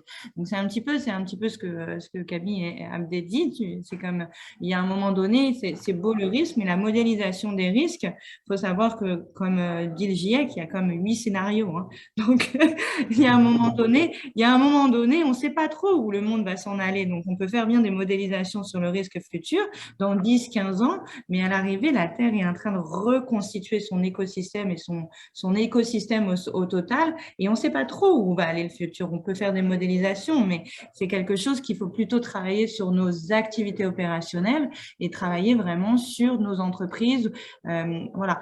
Après, il y a quelque chose que je suis d'accord avec Abdé, que c'est les entreprises qui polluent le plus, mais qui consomment tous ces produits que les produits polluent, c'est quand même tous les citoyens de ce monde. C'est ça, c'est pas pour rien. Voilà. Donc, il y a un moment donné, toutes ces entreprises trouvent un marché. Et donc, il y a un moment donné, je pense qu'il faudrait qu'on se prenne tous en bonne conscience de qu'est-ce qu'on consomme au quotidien, pourquoi on le consomme, est-ce qu'on en a vraiment besoin, et puis comment on pourrait consommer autrement aussi pour influencer ces entreprises et que ça arrive que ce soit par le bas des citoyens ou par le haut du gouvernement. Je pense que les entreprises sont à même de bouger parce que de toute façon, elles veulent toujours faire du profit. Je ne pense pas qu'on va sortir du capitalisme maintenant, dans les 5 prochaines années. Je pense pas. Donc, du coup, si les entreprises veulent continuer à faire de l'argent, il va falloir qu'elles aient ces deux contraintes des deux côtés pour pouvoir vraiment bouger dans la bonne direction. Il y a plein d'entreprises qui sont prêtes, en fait. Hein. Elles ont fait leur analyse, elles sont prêtes, mais elles attendent un peu le bon moment parce que ça leur coûte un peu d'argent. Donc, elles attendent le bon moment pour avoir le bon marché, en fait. Donc, c'est vraiment ça que… Ouais, je vois Camille qui a levé la main. Je vais laisser la parole à On parle, oui, certes, les entreprises sont des très gros pollueurs, mais ce tu viens à peine de mentionner, Emmanuel, c'est qu'il y a des gouvernements aussi. Puis les gouvernements, c'est nous qui les élisons. Je sais qu'Emmanuel, tu es en France en ce moment. Il y a des élections qui s'en viennent dimanche. Bon, les choix sont un peu limités, je sais. Mais par exemple, le gouvernement Legault qui distribue j'insiste là, qui incite à augmenter le transport aérien tout simplement pour des raisons touristiques. À l'approche des élections, on a notre mot à dire là-dessus aussi. Là. C'est pas seulement ah ben c'est les grandes entreprises, nous on peut rien faire. Non, non, non, talonnez vos politiciens. C'est pas acceptable là, des politiciens qui continuent à ignorer une urgence climatique à ce point, puis qui continuent de pousser activement dans la mauvaise direction. On a quelque chose à faire pour ça comme citoyens. Effectivement, c'est un gros défi social à ce niveau-là. Puis c'est sûr que. C'est le grand enjeu, pardon, excusez-moi, Oui, c'est ça. mais c'est le grand enjeu entre le 3% d'économie qu'on doit faire à chaque année pour pouvoir payer bien nos citoyens, nos retraites, etc. Et qu'il faut faire au minimum 3% de revenus au niveau du PIB par pays. Et puis finalement, bah, c'est la contrainte climatique par derrière. Donc, à un moment, je pense qu'à un moment donné, il faudrait changer nos indicateurs économiques pour pouvoir avoir des belles actions au niveau politique. Mais voilà, ça c'est un point de vue, une opinion un peu plus personnelle, mais je me permets de la partager. Oui, puis à titre personnel, la première chose à laquelle on pense après cette fameuse pandémie, c'est partir en voyage. Et puis, bon, quand on sait qu'un vol aller-retour en Europe consomme autant qu'une année en automobile, il faut y penser aussi à cet impact-là. Abdé, au niveau des défis sociaux, politiques, économiques, même techniques, là, pour revenir peut-être à l'aspect technique IA, intelligence artificielle, qu'est-ce qu'on voit comme défi dans les prochains mois, prochaines années là, pour vraiment avoir un impact concret? Bah déjà, je pense que vous m'avez fait une belle introduction sur ce que je veux dire, Camille et Emmanuel. Moi, je pense qu'il y a quand même un défi principal, c'est la réglementation. Il y a pas de secret. Enfin, c'est quelque chose qui n'est pas réglementé, bah, il va toujours continuer à mourir. Hein. Je veux dire, c'est pas. Aujourd'hui, sur n'importe quel sujet, je pense, hein, le constat, il est assez facile à établir, de regarder le avant-après. Il y a une date de début et on peut comparer deux périodes. Aujourd'hui, je vais parler de notre contexte ici au Canada, sans vouloir faire de mauvaises comparaisons, parce que c'est toujours difficilement comparable avec l'Europe, par exemple, mais aujourd'hui, il n'existe pas tant de réglementation que ça au niveau financier, au niveau industriel, au niveau citoyen, pour se dire comment on limite notre impact carbone. Je ne vais même pas parler de changement climatique. Donc déjà, c'est un vrai sujet, hein, je pense. Il y a, Ça dépend des opinions de chacun, je pense, mais il n'y a rien de mieux qu'une taxe pour changer des habitudes. Il faut en être aussi un peu conscient. Et donc derrière, il y a quand même des normes internationales. Il y a quand même ce qu'on appelle TCFD, pour ceux qui connaissent. Donc, c'est une nomenclature de reporting extra-financier des entreprises qui est aujourd'hui communément admise par un certain nombre des centaines, je ne sais plus combien ils sont maintenant, parce qu'Emmanuel pourra peut-être nous dire, de grands groupes internationaux, pour pouvoir avoir un référentiel d'exposition de son bilan extra-financier tous les ans et pour comparer les entreprises.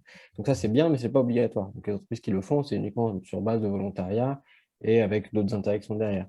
Je prends le pendant où là, c'est une obligation. Je connais un pays que je connais bien qui est la France, où il y a une obligation de reporting extra-financier annuel pour les grands groupes et les entreprises qui ont, je ne me souviens plus des seuils, un certain niveau de chiffre d'affaires qui est élevé. Ça change aussi la donne, parce que derrière, ça les force déjà juste à faire le travail de regarder sous le lit et de dire quelle quantité de poussière j'ai laissé accumuler. Ça, c'est déjà, je pense, une première étape. Deuxième chose, je suis complètement d'accord avec ce que tu as dit, Camille. Je pense qu'il y a aussi un niveau de conscience au niveau des dirigeants. Je veux dire, le sujet du changement climatique, on voit très bien que c'est pendant une campagne, on en parle un petit peu, et puis quand il s'agit de mettre un vote dans l'urne, on a vite oublié hein, ce sujet, malheureusement. L'exemple que tu as donné, c'est vrai que c'était étonnant de voir une subvention en fait indirecte pour les vols au Québec, là, à l'approche de l'été. Voilà. Pour penser ce qu'on veut, moi je trouve pas ça forcément terrible, mais et donc, une fois qu'on a dit tout ça, c'est un peu le contexte réglementaire, le contexte politique, etc. Si je reviens au sujet technique, c'est toujours les mêmes. Hein. Aujourd'hui, les limites, c'est déjà de bien définir de quoi on parle à chaque fois, techniquement, c'est quel est le problème, c'est quoi les données que j'ai entre les mains, et comment je peux aussi expliquer à des dirigeants d'entreprise que c'est bien de dire je fais du reporting TCFD, je veux engager une stratégie net zéro 2030, 2040, 2050, toujours assez difficile de savoir si c'est une cible juste. Mais derrière, comment agir concrètement entre les deux et comment des outils techniques peuvent être utiles pour essayer d'atteindre cette trajectoire qui est quand même dans du long terme. Et donc, c'est de passer vraiment de la bonne idée à la stratégie sur des belles slides et des beaux PDF accessibles tous les ans, à concrètement des actions et des outils qu'on utilise. Et pour moi, ça, c'est un sujet de conduite du changement qui est extrêmement complexe aussi, et qu'on a vu sur tous les types de technologies depuis toujours. Hein. Ce n'est pas spécifique au changement climatique, mais là, quand on l'applique à une double complexité, transition numérique et transition environnementale, là, ça rajoute quand même deux briques qui, qui arrachent un peu les cheveux de tout le monde. Mais voilà, en tout cas, je vois aussi ça comme gros défi pour nous. Oui, tu parlais des réglementations. Ben, en fait, vous parliez tous les trois des réglementations, mais effectivement, les réglementations peuvent aussi être utiles pour générer des données qui, eux, vont être utiles pour avoir un impact, puis vont feeder les algorithmes, les modèles pour avoir quelque chose de plus précis aussi pour la suite. Emmanuel, tu avais levé la main. Est-ce que… Oui. Non, mais je voudrais abonder par mon expérience, en fait, à Abdé. Du tout, nous, on fait des quantifications de gaz à effet de serre sur des standards internationaux qui sont ISO et GHG protocole. Quand j'arrive souvent sur ma place québécoise, il y a des subventions qui sont données à des entreprises pour faire des quantifications, mais on veut savoir seulement les GES qui sont basés au Québec. Je ne connais pas aucune entreprise qui vit en autarcie, qui banque au Québec ou qui n'achète sa matière première qu'au Québec.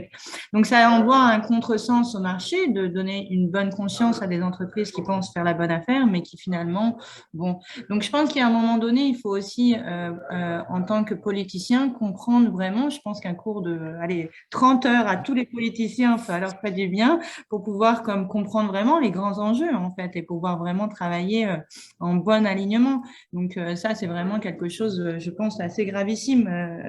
Un autre point aussi, après, je parle au Canada, je pense qu'il y a moins de 1% des entreprises qui veulent savoir combien elles polluent. Je crois que le score est moins de 1%. Donc, il n'y a personne qui quantifie. Donc, je veux dire, à un moment donné, quand on a eu des problèmes de comptabilité au niveau international, on a mis des standards internationaux de comptabilité. Et puis, tout le monde a suivi les standards internationaux.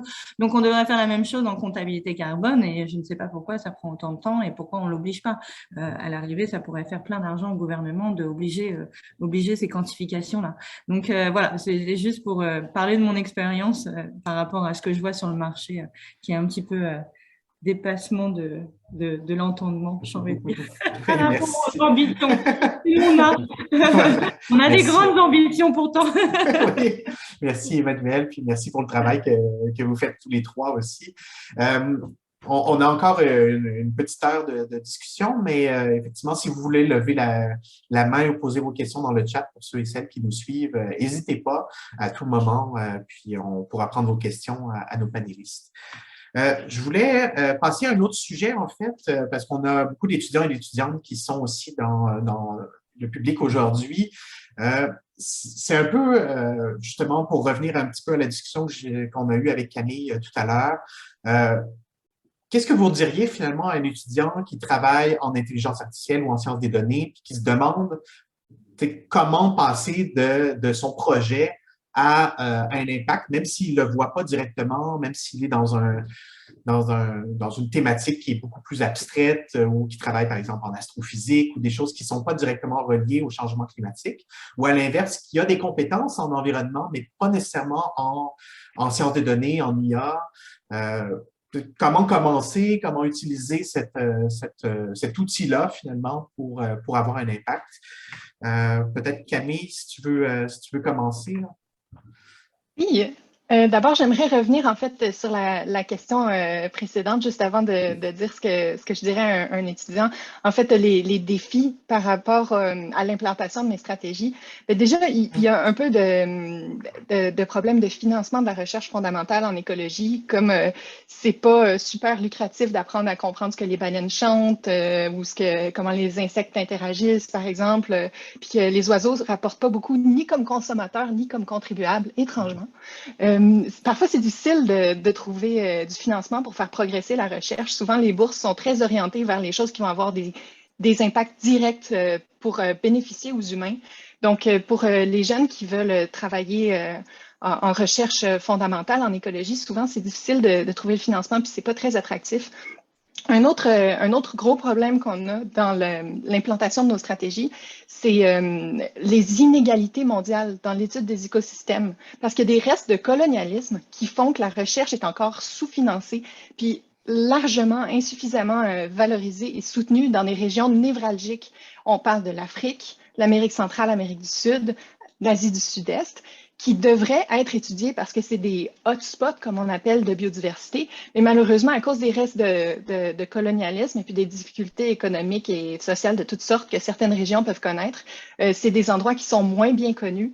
Puis c'est ça qui représente les plus gros trous, en fait. Si on regarde juste les déséquilibres dans la recherche, que ce soit en biologie, géographie, écologie, etc., c'est toujours dans les régions les plus pauvres où on a le moins de données. C'est là qu'on en a le plus grand besoin. Puis dans tout ça, ce qui est absolument crucial, c'est d'intégrer les savoirs autochtones. C'est quelque chose que c'est relativement récent. C'est à peine dans la dernière décennie que le domaine de la recherche académique commence à se pencher là-dedans, mais c'est une mine d'informations et il faut absolument collaborer avec les Autochtones qui ont été sur le territoire et qui se transmettent des connaissances ancestrales depuis des années. Ça, c'est je dis des années, c'est des siècles, évidemment, pratiquement des millénaires. Donc, il faut absolument intégrer ces connaissances-là à ce qu'on fait et pas seulement rester dans notre habitude de sciences occidentales, souvent trop blanche et souvent beaucoup trop axée sur l'Europe et l'Amérique du Nord. Donc ça, c'est vraiment ce sur quoi je tenais à revenir sur les défis sociaux, politiques, économiques qui limitent, disons, l'application de mes stratégies. Donc, je vais revenir à la question que tu viens de poser, Alexandre, sur ce que je dirais à un étudiant qui travaille en intelligence artificielle et qui voudrait adapter ses compétences à travailler pour lutter contre les changements climatiques. Ben, moi, ce que je dis, c'est vraiment de faire équipe avec des experts dans le domaine. La clé, c'est d'être interdisciplinaire, vraiment. C'est pas possible d'être un expert dans tout. Puis c'est crucial de travailler aussi avec des gens qui connaissent bien en profondeur les enjeux scientifiques, mais aussi sociaux, politiques, qui sont liés à une question qui peut paraître simple et évidente au premier abord. Mm-hmm. Oui, effectivement, là, pour rebondir sur le côté multidisciplinaire, mais surtout savoir autochtone, moi j'ai fait personnellement ma maîtrise dans le Grand Nord en sciences naturelles, mais sur des questions finalement de changement climatique, d'où mon intérêt particulier pour ce panel-là aussi. Mais il y a des questions qu'on se posait, surtout sur le Grand Nord, qui est très peu accessible et très coûteux aussi là, pour faire de la recherche là-bas. Mais des questions qu'on se pose et que finalement, ben, on a des Autochtones qui sont sur notre équipe de travail et qui nous disent, ben, nous, on sait ça depuis 200 ans. On n'a pas les chiffres en tant que tels parce que c'est du savoir plus transmis de façon orale, mais on la connaît finalement, l'information, puis on la connaît depuis très longtemps. Il suffit juste de nous demander finalement, puis de nous inclure dans les recherches.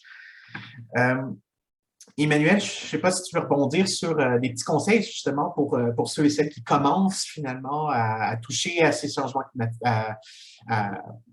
concrètement au marché du travail et puis à l'impact que peut avoir justement la science des données sur les changements climatiques.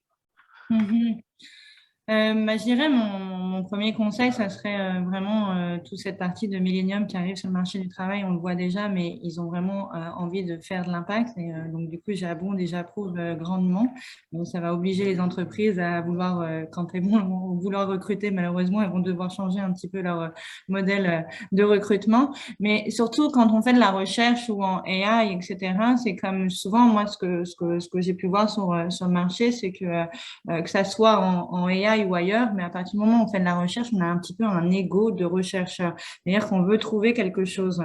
Mais à l'arrivée, ce quelque chose, est-ce qu'il est vraiment pertinent sur ce qu'on a besoin à court terme? Donc, moi, j'aime bien quand on fait des recherches qui sont comme assez frugales, je sais pas comment on dit, frugales, enfin, en tous les cas, quelque chose qui est comme assez utile avec peu de moyens pour pouvoir vraiment faire un grand impact sur notre société. Ça, je pense que c'est vraiment important et non pas avoir cet ego d'entrepreneur ou un ego de rechercheur qui est un petit peu sans fin parfois. Voilà. Merci. Est-ce que Abdé, tu veux compléter? Oui, bien sûr. Bah, je vais pas répéter ce qui a été dit juste avant. J'aurais dit exactement la même chose. Et moi, de mon expérience, que ce soit chez Actionnable ou auparavant, beaucoup d'entreprises, de services, conseils comme celle où on est, en fait, faut se rendre compte qu'il y a toujours une double compétence sur tout type de projet. On a des expertises techniques, donc des ingénieurs, des développeurs, des data scientists, etc. Des chercheurs aussi qui peuvent intervenir sur certains projets. Et on a aussi des experts du business, quoi, des experts métiers qui savent parler un autre expert en face, déjà, premièrement, un niveau de compréhension important. Et c'est des personnes qui ont une vision aussi pragmatique et qui vont orienter les projets, et c'est eux qui vont orienter aussi les clients vers une utilisation viable d'une solution qui est livrée. Donc derrière, mon message, c'est surtout de dire, c'est pas parce qu'on est qu'on fait une maîtrise en environnement, en énergie, et qu'on ne peut pas travailler dans une équipe où il y a des développeurs et des experts en IA, et inversement. Aujourd'hui, il suffit de regarder les offres d'emploi, et pas que chez nous, hein, un peu partout dans les grandes entreprises ou les petites, c'est devenu, je dirais, monnaie courante. Puis après, la deuxième chose, moi j'ai pas mal aimé ce que tu disais aussi, Emmanuel, sur le fait d'être pragmatique, je pense, et surtout, ne pas vouloir aller plus vite que la musique. Ça, c'est quelque chose, je le dis vraiment, j'enlève même ma casquette actionnable, hein, je le dis à titre personnel. Ça peut être assez déceptif de se rendre compte qu'en fait, ça va pas aussi vite qu'on veut, c'est certain, mais c'est pas, oublions les humains et oublions peut-être la volonté politique, etc. Juste, il y a aussi un sujet de connaissances aujourd'hui, d'état de l'art, de connaissances techniques, qui peuvent parfois faire croire qu'on avance, on recule, on fait des petits pas et que ça avancera jamais. Donc, il faut aussi être humble là-dessus et de se dire, bah, l'impact en tant qu'individu qu'on recherche, il ne sera pas là instantané, dans un mois, j'aurai changé le monde. Ça arrivera très probablement pas. Mhm. Donc là-dessus, il faut aussi mitiger, je pense, ses attentes, c'est de se dire bah, dans quel environnement je veux travailler et quel est l'impact raisonnable que je peux aussi apporter en tant que jeune diplômé, par exemple, ou même expérimenté, peu importe. Mais c'est être conscient de ça. Parce que vraiment, je le vois de mes propres yeux un peu partout autour de moi, qu'il y a beaucoup parfois de déception par rapport à ce qui peut être vraiment fait. Mais malheureusement, il n'y a pas tant de réponse autre qu'il faut être pragmatique. Mhm. Oui, merci. Euh, J'aimerais abonder sur un sujet qu'on a discuté, qu'on a effleuré finalement pendant toute la discussion jusqu'à maintenant, qui est finalement l'impact de l'IA sur le climat. À savoir, oui, on peut créer des algorithmes, oui, on peut créer des modèles, mais si on en crée partout et si on gère ça de la mauvaise façon, ben, on fait juste peut-être même avoir un impact plus important que d'y aller de façon traditionnelle, vu l'impact potentiel du traitement des données en tant que tel. Euh, Abdé, je pense que je te passerai la parole parce que c'est toi qui as soulevé le sujet tout à l'heure sur l'impact écologique des modèles d'IA en tant que tel. Puis est-ce qu'il y aurait des solutions? Est-ce qu'il y aurait des questions à se poser? Ou, par exemple, pour nos étudiants, nos étudiantes qui nous écoutent aujourd'hui, qui construisent eux-mêmes des algorithmes, des modèles, est-ce qu'il y a une manière de faire qui est peut-être plus intelligente ou plus carbo-intelligente que d'autres à pratiquer finalement? Euh, alors, je vais permettre de faire un petit pas en arrière, prendre un peu l'image globale du sujet. Je pense à même de parler d'IA ou d'algorithmes, il faut regarder les systèmes d'information. Aujourd'hui, c'est quelque chose qui est très peu tangible, on a l'impression que c'est magique. Et je ne dis pas ça du tout pour être désagréable, mais on a tous cette impression que ça tourne quelque part, c'est super, c'est génial, mais peu importe. Il faut regarder les entreprises, je prends des institutions financières qui ne vendent que de l'argent, c'est leur métier, et du service. Il faut imaginer que c'est des entreprises qui tournent, mais sur des bases d'une quantité de serveurs. Je pense qu'il faut le voir pour le croire, pour entrer dans un data center d'une grande banque internationale. C'est des usines. Ouais. Et de la finance internationale, l'argent qu'on utilise tous vient de ces serveurs-là. Donc, il ne faut pas oublier que quand on fait un petit virement Interac entre deux comptes en banque, ben, il y a un serveur quelque part au Canada qui est appelé, qui va appeler un autre serveur et qui va faire la transaction. Donc, voilà, tout ça pour illustrer le fait que c'est un sujet beaucoup plus global que l'intelligence artificielle. Et donc, c'est un sujet où je pense qu'il n'y a pas eu de prise de conscience particulière pendant très longtemps. Mais aujourd'hui, c'est un sujet de coût, en fait, déjà. Commençons toujours par ce qui intéresse les entreprises, il y a un sujet d'optimisation des coûts. Les entreprises se rendent compte que bah, en fait, ça coûte cher d'avoir tout ça, ça coûte cher d'avoir plein de serveurs, et ça coûte cher d'être sur du cloud. Quand on est sur des solutions de cloud, on paye à l'utilisation. Et à la fin, la facture peut être très très salée hein, quand on ne fait pas attention à l'utilisation. Et quand on dit, tiens, je vais tester un GPU sur Amazon, ah bah, à la fin, c'est 40 000 $ à la fin du mois. Donc, j'ai vu beaucoup de gens être désagréablement surpris avec ça. Mais donc, il y a déjà un sujet d'équation économique qui commence à être intéressant à prendre de cet angle-là, parce qu'il y a une masse critique, qui n'était pas peut-être moins le cas il y a 20 ans, ou il y a 15 ans, ou 10 ans. Et donc, dans ce monde-là, bah, il y a le sujet de l'informatique qui est non déterministe, donc c'est tous ces sujets de sciences des données, etc., où là, en fait, on ne maîtrise pas les règles de gestion. Donc avant, on savait exactement dire combien allait consommer un système d'information, parce que c'est des règles, en fait, c'est des lignes de code, puis on avance, etc. Alors aujourd'hui, quand on doit entraîner les algorithmes, les réentraîner de manière plus ou moins arbitraire ou aléatoire, aléatoire au sens statistique, hein, il y a des règles, hein, mais qu'on doit y passer, donc un algorithme, un réseau de neurones, il peut passer 10 jours à tourner sur 4 GPU, 10 GPU, 50 GPU. C'est une chose, mais par contre, un GPU, je ne sais pas si vous réalisez, hein, ça consomme autant que 10 ou 15 ampoules à la minute quand ça tourne. Donc derrière, bah, la question se pose de comment on minimise tout ça. Bah, en fait, il n'y a pas 50 solutions. Il y a frugalité des données. L'algorithme, ce qui va lui faire beaucoup consommer, c'est la quantité de données qu'il doit ingérer et qu'il doit utiliser. Donc ne jamais prendre beaucoup trop de données que ce que vous voulez, dont vous avez besoin. Aussi, la deuxième chose, ça c'est plus difficile, mais c'est des techniques hein, qui existent, il y a des spécialistes dans ce domaine-là, c'est l'optimisation de code. C'est aussi ça l'enjeu. Une ligne de code bah, va avoir plusieurs appels à n machines. C'est n machines. On peut peut-être réduire de n à n-10. Donc, super à 10, et ainsi de suite. Et donc, tu as des gens qui sont spécialisés dans l'optimisation de code pour réduire les ressources utilisées. Donc, c'est vraiment deux moyens déjà très, très tangibles. Et puis le troisième, ça c'est tout bête, hein, mais si vous n'avez pas besoin d'IA, faites pas d'IA en fait. C'est aussi simple que ça. Si ce n'est pas nécessaire, bah, prendre des méthodes classiques, avoir une baseline, de toute façon, c'est ce qu'on apprend tous quand on découvre l'IA. Hein. Il nous faut une baseline avec des règles de gestion, et une fois qu'on l'a, bah, après, on l'améliore, on essaie d'aller plus haut. Bah, commençons déjà par la baseline, avant d'attaquer le problème par le sujet le plus compliqué, on ne sait pas combien ça va consommer, quel est le résultat, est-ce que c'est utile. Voilà, c'était un petit message. Oui, si le fichier Excel suffit, peut-être juste utiliser le fichier Excel le temps que ça répond à nos besoins. Je pense, Emmanuel, c'est comme ça que vous avez commencé, là, d'après ce que je comprends aussi chez Oxia. Je pense que tu voulais compléter un petit peu aussi sur l'impact de l'utilisation de l'intelligence artificielle, de la science des données en contexte avec la 5G aussi, qui utilise une énorme masse de données. Est-ce qu'on en a vraiment besoin? Je te passe la parole. Oui.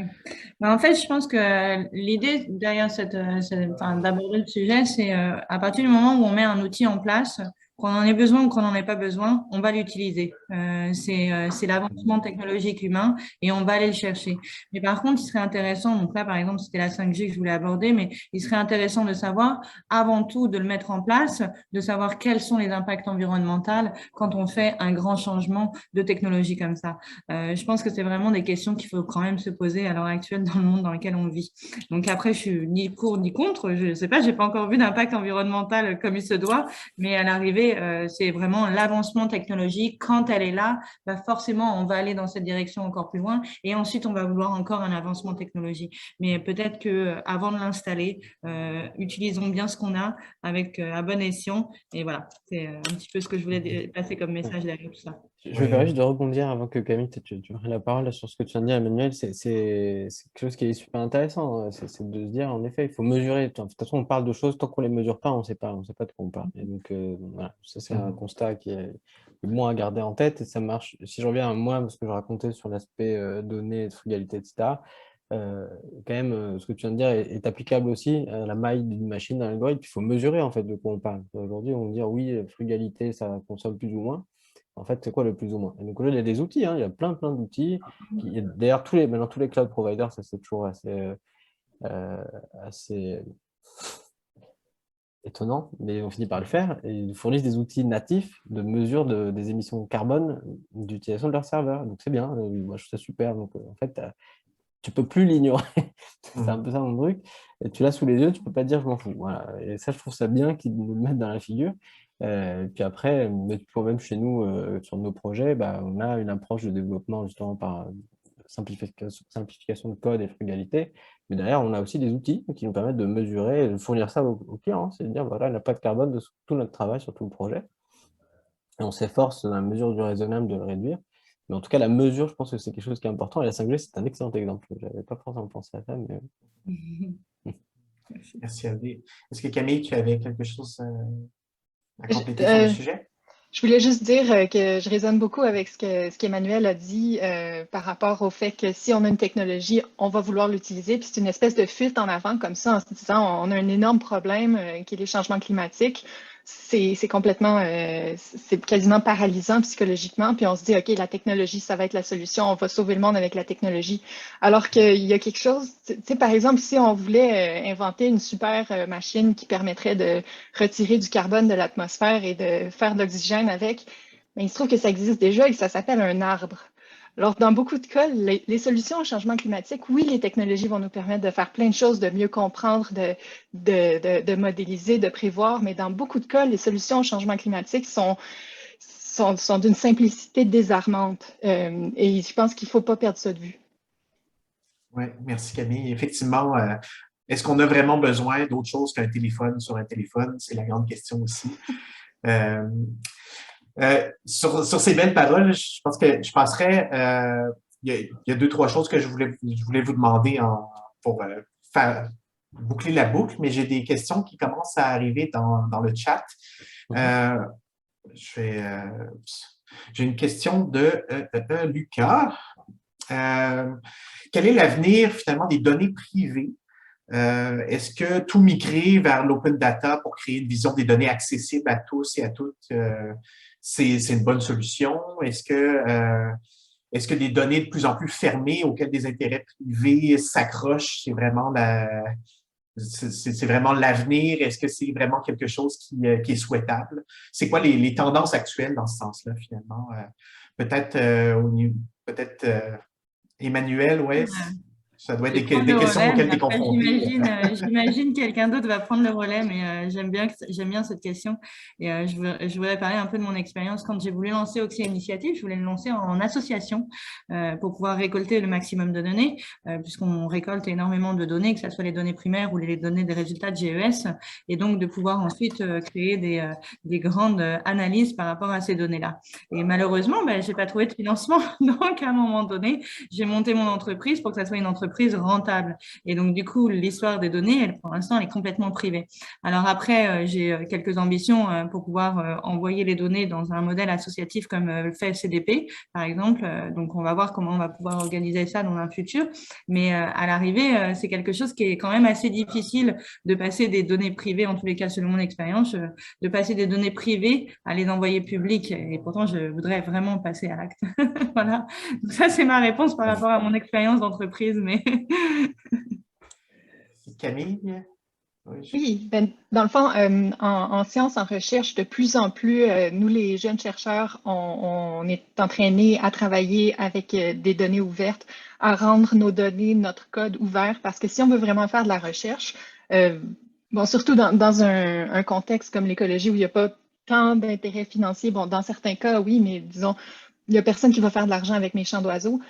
Ben, parce que c'est vraiment important, puis c'est quelque chose qu'on a perdu peut-être dans la course à la publication, etc. Mais la collaboration entre les scientifiques, c'est vraiment possible seulement si nos données sont ouvertes, si c'est facile et possible pour d'autres gens qui ont ailleurs dans le monde ou qui ont une autre expertise ou qui veulent avoir une autre approche avec nos mêmes données. L'open data, c'est vraiment vers ça qu'on s'en va et c'est tout à fait souhaitable dans notre domaine. Mm-hmm. Puis c'est quelque chose que les étudiants et les étudiantes, traditionnellement, bon, on travaille sur un sujet très, très précis. On a l'impression que ça intéresse notre directeur et notre directrice ou notre directrice de recherche, et pas mal, c'est tout. Mais dans un monde où, justement, les données finissent par être potentiellement croisées, finalement, avec d'autres recherches qui sont en lien direct ou indirect, ben, ça devient d'autant plus important de partager cette information-là, même si on n'y voit pas d'impact à court terme, effectivement. Aussi parce que ça Oui, permet que la science soit reproductible. ben C'est-à-dire oui, que quelqu'un effectivement. reprenne nos données, réessaye et puisse dire si oui ou non il arrive au même résultat que nous et confirmer dans le fond. Et qu'on ne fasse pas que bâtir la science sur des erreurs qui s'accumulent. Mhm. Abdé, est-ce que tu avais quelque chose à compléter là-dessus? Là-dessus, moi, ouais, il y a deux choses qui me viennent à l'esprit. Je pense que quand on parle de données privées, déjà, il faut peut-être la définition n'est pas simple, hein. Il faut distinguer des données privées qui définissent un avantage compétitif pour une entreprise. Ça, c'est évident que ça n'arrivera jamais qu'elle soit publique. C'est ça qui fait que l'entreprise existe, hein.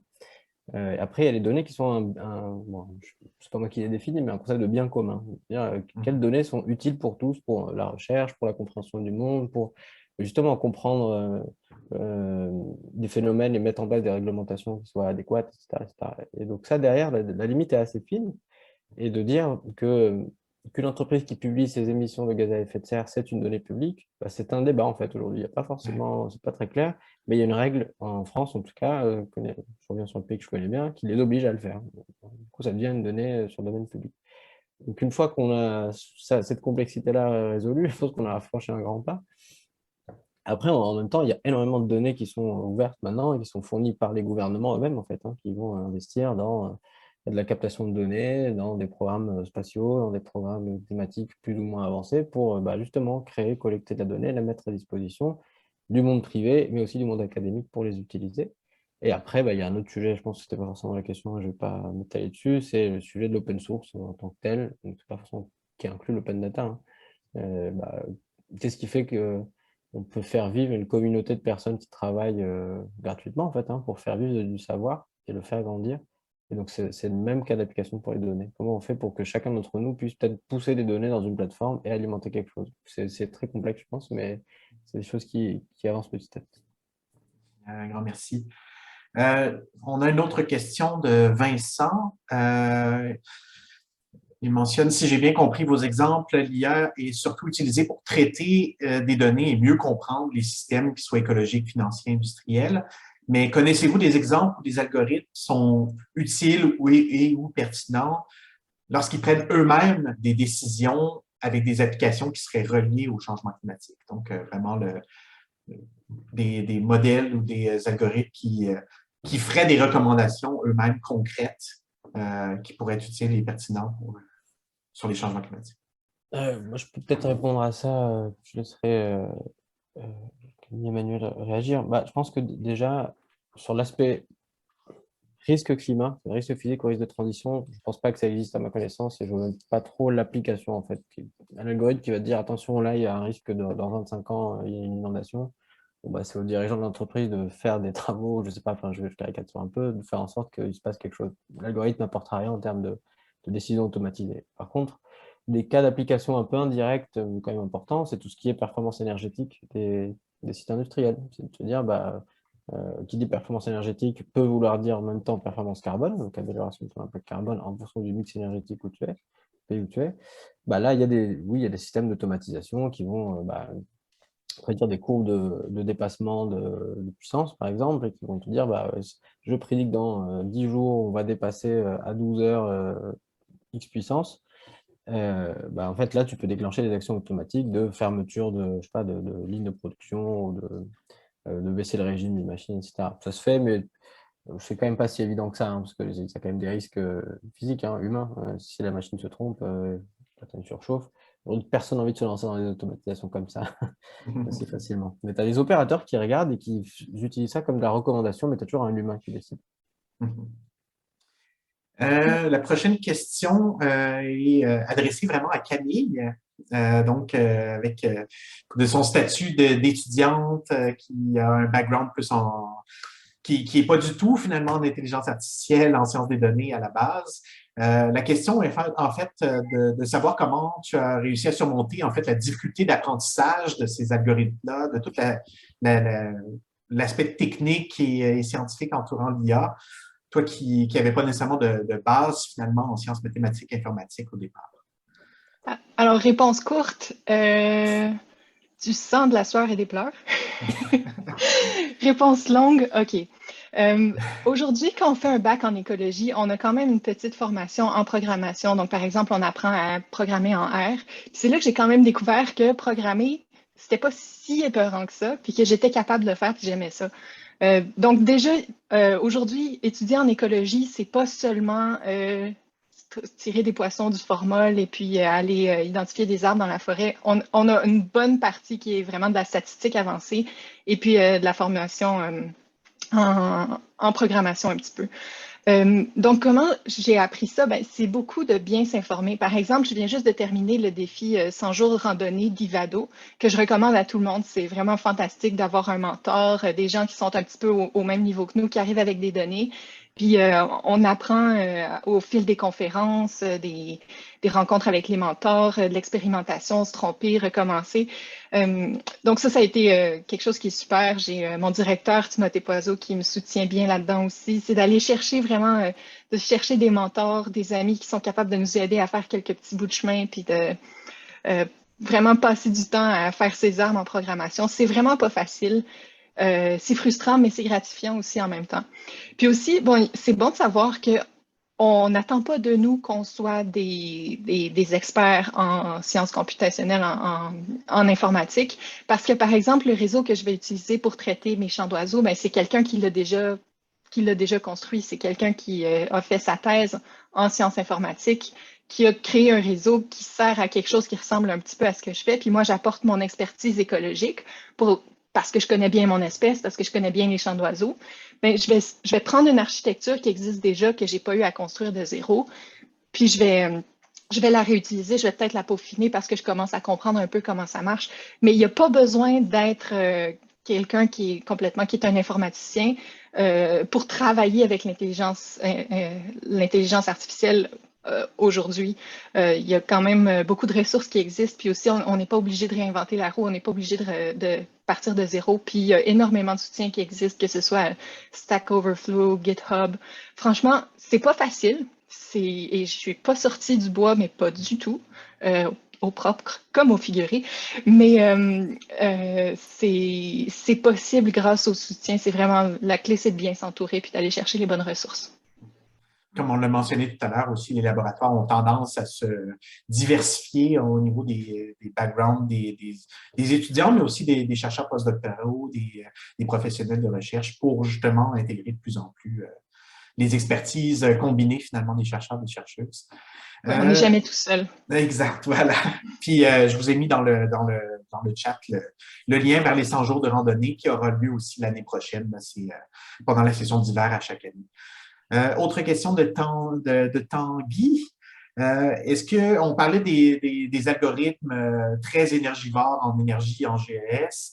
Peut-être la question est plutôt pour Abdé qui l'a souligné tout à l'heure, mais est-ce qu'on observe une tendance vraiment vers une utilisation moins grande de la consommation d'énergie pour les outils finalement qui utilisent l'IA ou c'est encore assez fréquent?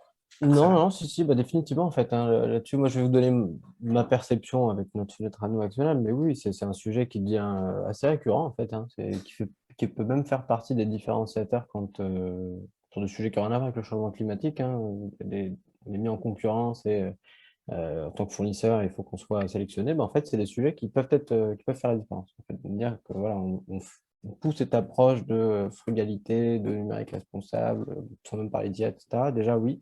Donc, beaucoup d'entreprises y sont sensibles. Et aussi, à l'inverse, nous, ce qu'on voit aussi, on a pas mal d'activités d'audit d'algorithmes. Donc, des clients qui nous demandent, bah voilà, on a besoin que vous regardiez est-ce que nos algorithmes qui sont déjà en production ou pas d'ailleurs sont performants, robustes, respectent les réglementations, etc. Et il y a justement un des critères qui nous est souvent demandé et que nous, nativement, on avait, mais en fait qui est devenu maintenant important, c'est l'impact carbone de ce qu'on développe. Et donc, je pense que ça va dans une dynamique un peu plus globale au niveau des entreprises qui ont des directions RSE/ESG, ça dépend comment ils veulent les appeler, ou Sustainability Group, ou ce que vous voulez, qui ont maintenant des budgets qui leur sont propres et qui ont des objectifs. Et leurs objectifs ne sont, à la différence il y a 10 ans, ce que j'en connaissais, c'était des centres de coûts. Donc, ils n'étaient pas rentables pour l'entreprise. Maintenant, ils deviennent rentables. Donc, ils ont des politiques au niveau des entreprises et des grandes, hein, je parle, qui vont aller jusqu'à la maille, donc sur des politiques pardon, de réduction des émissions de gaz à effet de serre, qui vont jusqu'à la partie TI. Et donc, en fait, ça cascade jusqu'à nous, fournisseurs, sur un projet X, où on voit voilà, des signaux comme ça. Je ne saurais pas vous dire si c'est une tendance globale et que le monde est en train de changer. Franchement, je n'en ai pas la preuve. Mais ce qu'on constate, c'est que, et en France et au Canada, c'est le cas. Donc, je me dis, bon, il y a peut-être quelque chose qui se passe. Merci bien. Une autre question de Pierre-Luc. À partir des bases de données ouvertes, est-ce qu'il est possible d'observer des dynamiques de mitigation aux aléas climatiques observés dans les dernières années, par exemple pour les feux de forêt qu'on a discuté ou les inondations dont on a discuté tout à l'heure, et de projeter ces dynamiques-là dans des zones à risque pour les prochaines décennies. Je ne sais pas si, Emmanuel, tu voudrais répondre à la question ou Abdé. Peut-être laisser Emmanuel? Je peux- J'imagine. Non, ça va. Je te laisse toi. Ah, Donc, apparemment, on a Camille. Camille qui lève la main. Donc, Parce que moi, si on me parle de migration, ben, je comprends migration. Je peux vous parler des migrations des animaux parce que là, oui, migration des cellulaires, peut-être. Je connais pas ça, les humains, moi. Euh, mais les migrations des animaux, c'est tout à fait quelque chose qu'on peut observer, par exemple, en suivant année après année. Euh, Par exemple, le jour où les oiseaux vont arriver quand ils font leur migration de printemps qui se passe en ce moment. Par exemple, on voit qu'ils arrivent dans leur aire de nidification, donc où ils vont passer l'été puis se reproduire. Mais on voit qu'avec chaque gain d'1 degré à chaque année, les oiseaux arrivent un jour plus tôt. Donc ça peut créer ce qu'on appelle un mismatch phénologique, c'est-à-dire que les oiseaux arrivent avant que les arbres avec lesquels ils pensaient se nourrir soient prêts. Ça, c'est tout à fait le genre de choses qu'on peut observer avec l'intelligence artificielle puis les jeux de données, par exemple, exactement eBird, eNaturalis, les données qui sont récoltées par le public, c'est exactement le genre de choses qu'on observe. Aussi, par exemple, si on parle des baleines noires de l'Atlantique, aussi connues sous le nom de baleine franche, cette espèce-là qui est très, très en danger, là, il reste à peu près 330 individus de cette espèce de baleine-là qui autrefois peuplait les mers, l'Atlantique Nord complètement. Ben, justement, on les observe de plus en plus souvent au nord et ça, il y a beaucoup de projets de bioacoustique sous-marine. Par exemple, ils vont mettre des hydrophones, donc des microphones sous-marins, un peu partout pour essayer de reconnaître les chants des baleines puis savoir où ils sont. Puis la raison pourquoi, une des raisons pour lesquelles ces baleines-là sont encore très en difficulté, même si elles sont plus chassées, c'est qu'à cause du réchauffement climatique, elles se déplacent plus vers le nord, vers des eaux plus froides où elles vont avoir plus de nourriture. Mais comme autrefois, elles étaient plutôt concentrées au niveau de Boston, sur la côte est américaine. Mais maintenant, elles montent dans le Saint-Laurent, là où il y a beaucoup plus de trafic de bateaux, dans un endroit qui est assez étroit. Donc, elles se font frapper énormément, elles se prennent dans les cordages de pêcheurs. Donc, ça, c'est tout à fait un genre de mitigation d'espèces. La façon de mitiger pour les animaux, c'est de se déplacer. Puis de la même façon, on voit la même chose pour les plantes là, des espèces qui, au fil des années, vont plutôt migrer vers le nord. C'est tout à fait le genre de choses qui est modélisé puis qui est observé. génial, ben, merci beaucoup. J'espère que ça répond à la question, Pierre-Luc. Si tu veux lever la main, il y a possibilité aussi de compléter. Ça semble bon. Oui, merci Alexandre. Ah, oui, Pierre-Luc. Écoute, Oui. c'est ça, en fait, je me demandais, je suis un peu curieux. Je sais qu'avec la Open Data, on peut aller chercher des données quasiment en real time sur les mouvements de population, comme par exemple, quand il y a un feu de forêt, les gens bougent. Puis ma question, c'est est-ce que les gens reviennent à cet endroit-là ou ils vont s'installer ailleurs? Ce qui ferait qu'on aurait des mouvements structurels des gens qui seraient vraiment observés. Puis l'idée, ce serait à partir de ça, projeter ça avec les scénarios du GIEC et tout ça. Puis je pensais que l'intelligence artificielle était capable d'aller chercher un peu toute cette grande quantité de données-là, puis le résumer. Bref, en fait, c'est plus de comprendre le potentiel de ce type d'analyse-là avec le AI plutôt que de le faire. Merci. Ok, je peux prendre peut-être la réponse, je comprends mieux la question. En fait, il y a plein de choses dans cette question, c'est intéressant parce que, alors, je prends l'exemple des mouvements de population. Il y a un moyen très simple de savoir si des populations ont bougé au niveau du code postal, c'est Statistique Canada. Publie tous les 3 mois, je crois, c'est mis à jour, énormément de choses par code postal et donc le nombre d'habitants. Donc il suffit de regarder là où il y a un incendie, le code postal, est-ce que le nombre d'habitants a changé, oui ou non, et de corréler avec les zones d'à côté, de regarder est-ce qu'il y a un mouvement, en fait, tout simplement. Après, il y a la deuxième chose, c'est faire des études de corrélation avec des événements. Donc, il faut mixer ça avec des données de feux de forêt, donc des données physiques, géographiques. Et donc, ça, c'est encore un autre niveau. Donc, c'est des stats, hein, là, je n'ai toujours pas parlé d'IA. Et donc, là où on va commencer à essayer de faire de l'interpolation, c'est essayer de remplir les trous. Tout ce que je viens de dire, on ne va jamais avoir des données parfaites, ça va être que des maillages discrets. Et voilà, ça c'est la première étape. Et ensuite, si besoin, bah, là on peut aller sur de la projection donc, sur plusieurs années de comment ça va avoir lieu, mais par contre, deux sources de données, enfin deux données ne suffisent évidemment pas. Il faut beaucoup d'autres choses qui doivent être corrélées entre elles pour essayer de comprendre un mouvement de population. C'est pas parce qu'il y a un incendie qu'il y a un groupe de personnes qui vont bouger, qu'à chaque incendie, toutes les personnes vont bouger et inversement. Et donc, il faut aller chercher beaucoup d'autres choses, et il y en a, hein. C'est-à-dire, c'est pas ça le sujet. Et après, là, le choix technique, ça dépend vraiment de la problématique qu'on essaie de résoudre, du problem statement, comme on l'appelle en bon français. Donc, l'écriture de la fonction de coût, hein, donc, globalement, on cherche à résoudre avec le problème d'IA qu'il y a derrière. Ça dépend en fait, hein. Il n'y a pas forcément de réponse simple. Ça peut être des approches par simulation, ça peut être des approches par modélisation statistique, et ainsi de suite. Mais la complexité derrière de la donnée, moi je reviens toujours là-dessus, hein, c'est mon fer de lance, c'est toujours le sujet au départ. Génial. Merci beaucoup. On a une autre question de Vincent. On parlait d'interdisciplinarité tout à l'heure, de la force finalement des équipes multidisciplinaires qui travaillent avec l'IA comme outil. Mais la question est plus sur les défis qui existent quand on essaye de mettre en place un projet multidisciplinaire, interdisciplinaire, qui serait relié au changement climatique utilisant l'IA. Est-ce qu'il y a des défis principaux, des patterns qui reviennent souvent? Est-ce qu'il y a je comprends aussi à travers cette question-là, est-ce qu'il y a des erreurs à ne pas faire quand on lance ce genre de projet-là, qu'on sait multidisciplinaire, utilisant l'IA pour les changements climatiques? Est-ce que quelqu'un de vous trois veut se lancer? Je vais commencer, mais j'imagine tout le monde va pouvoir répondre à cette question-là. Donc, moi, le plus grand enjeu, en fait, que je vois quand il y a une interdisciplinarité, c'est surtout, on en perd l'objectif commun. Du coup, il faut toujours, dans des rencontres d'équipe, de rappeler l'objectif commun, où est-ce qu'on s'en va, parce que chacun a son expertise et part un petit peu de son côté. Donc, essayer de toujours rassembler cet objectif commun et la finalité de pourquoi on fait ça. Voilà, mais sinon, j'imagine qu'il y a d'autres réponses qui peuvent être données à l'heure actuelle par Camille ou Abdé. Je suis assez débutante dans le domaine. Je n'ai pas encore eu l'occasion de faire échouer de grands projets interdisciplinaires. Pour l'instant, ça va bien. Ouais. Mais je pense que ce qui est très important, c'est que tout le monde ajuste ses attentes et de bien communiquer les attentes, parce que pour beaucoup de biologistes, par exemple, si j'imagine une équipe interdisciplinaire biologie et AI, pour beaucoup de biologistes ou de gens qui connaissent pas très bien l'intelligence artificielle, c'est un peu de la magie. Donc, on voit pas trop c'est quoi les limites, c'est quoi le potentiel, puis c'est quoi les enjeux éthiques aussi, par exemple.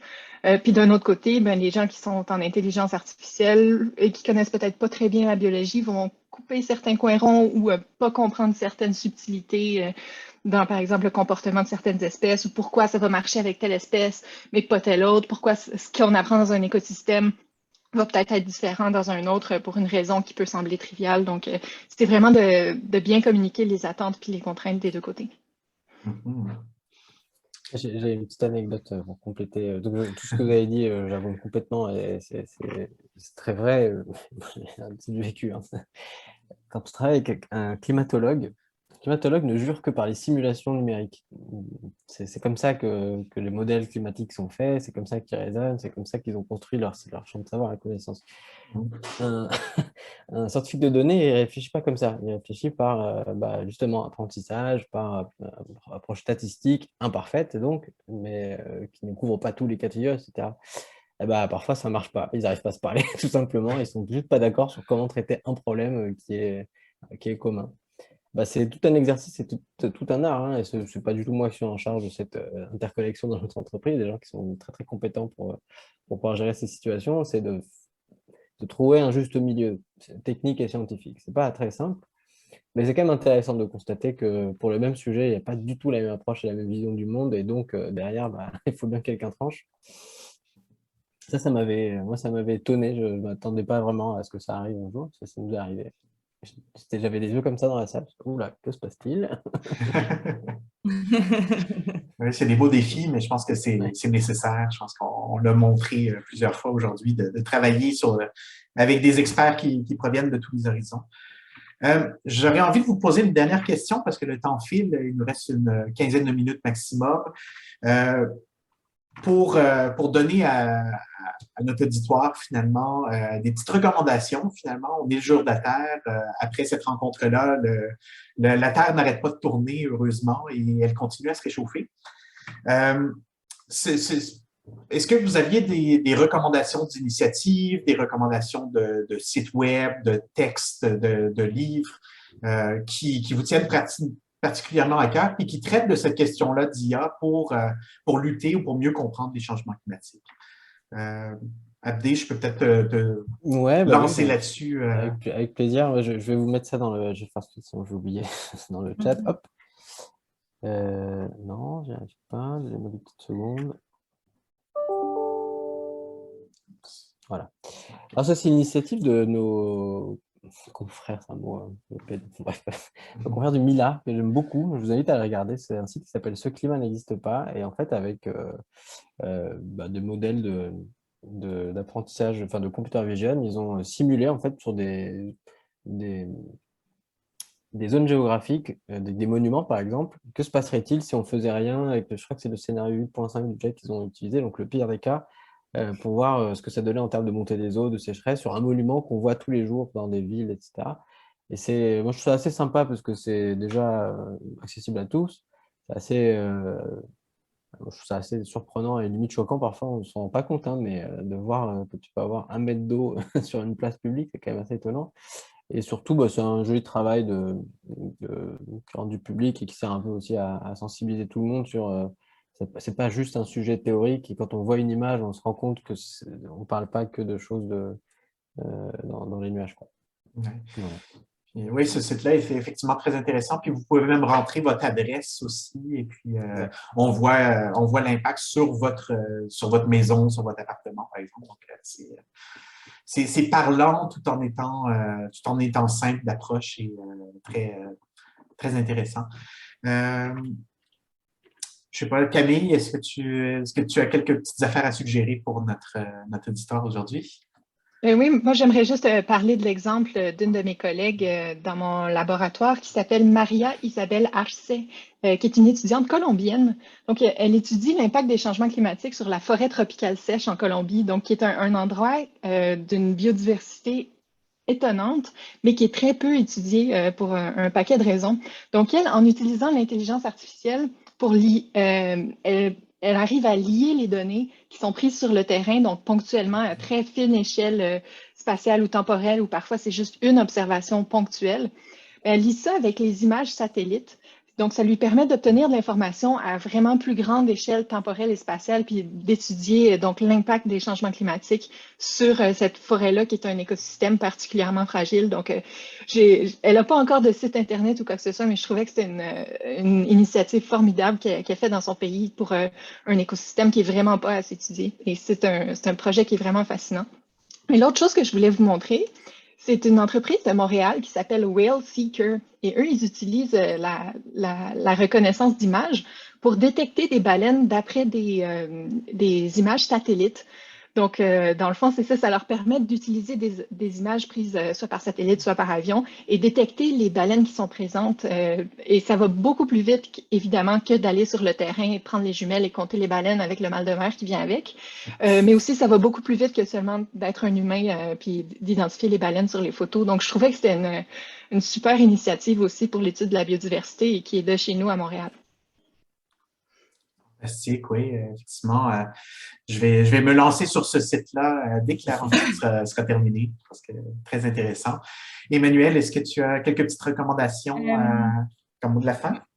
Ouais, alors moi je suis pas une spécialiste de l'AI, hein, donc du coup j'ai bien une équipe spécialiste de l'AI, donc je connais pas de recommandations comme ça, mais je sais en tous les cas que quand on a fait beaucoup d'évitement de gaz, enfin des rapports d'évitement de gaz à effet de serre, il y a beaucoup de jeunes entreprises à Montréal, notamment en agritech, qui utilisent beaucoup l'AI pour pouvoir avoir des solutions vraiment concrètes, ou même en efficacité énergétique, ça c'est plus bateau entre guillemets, mais c'est vraiment comme très. Donc en tous les cas, je sais que j'en ai vu passer des rapports les noms, ça serait une entreprise Orisha.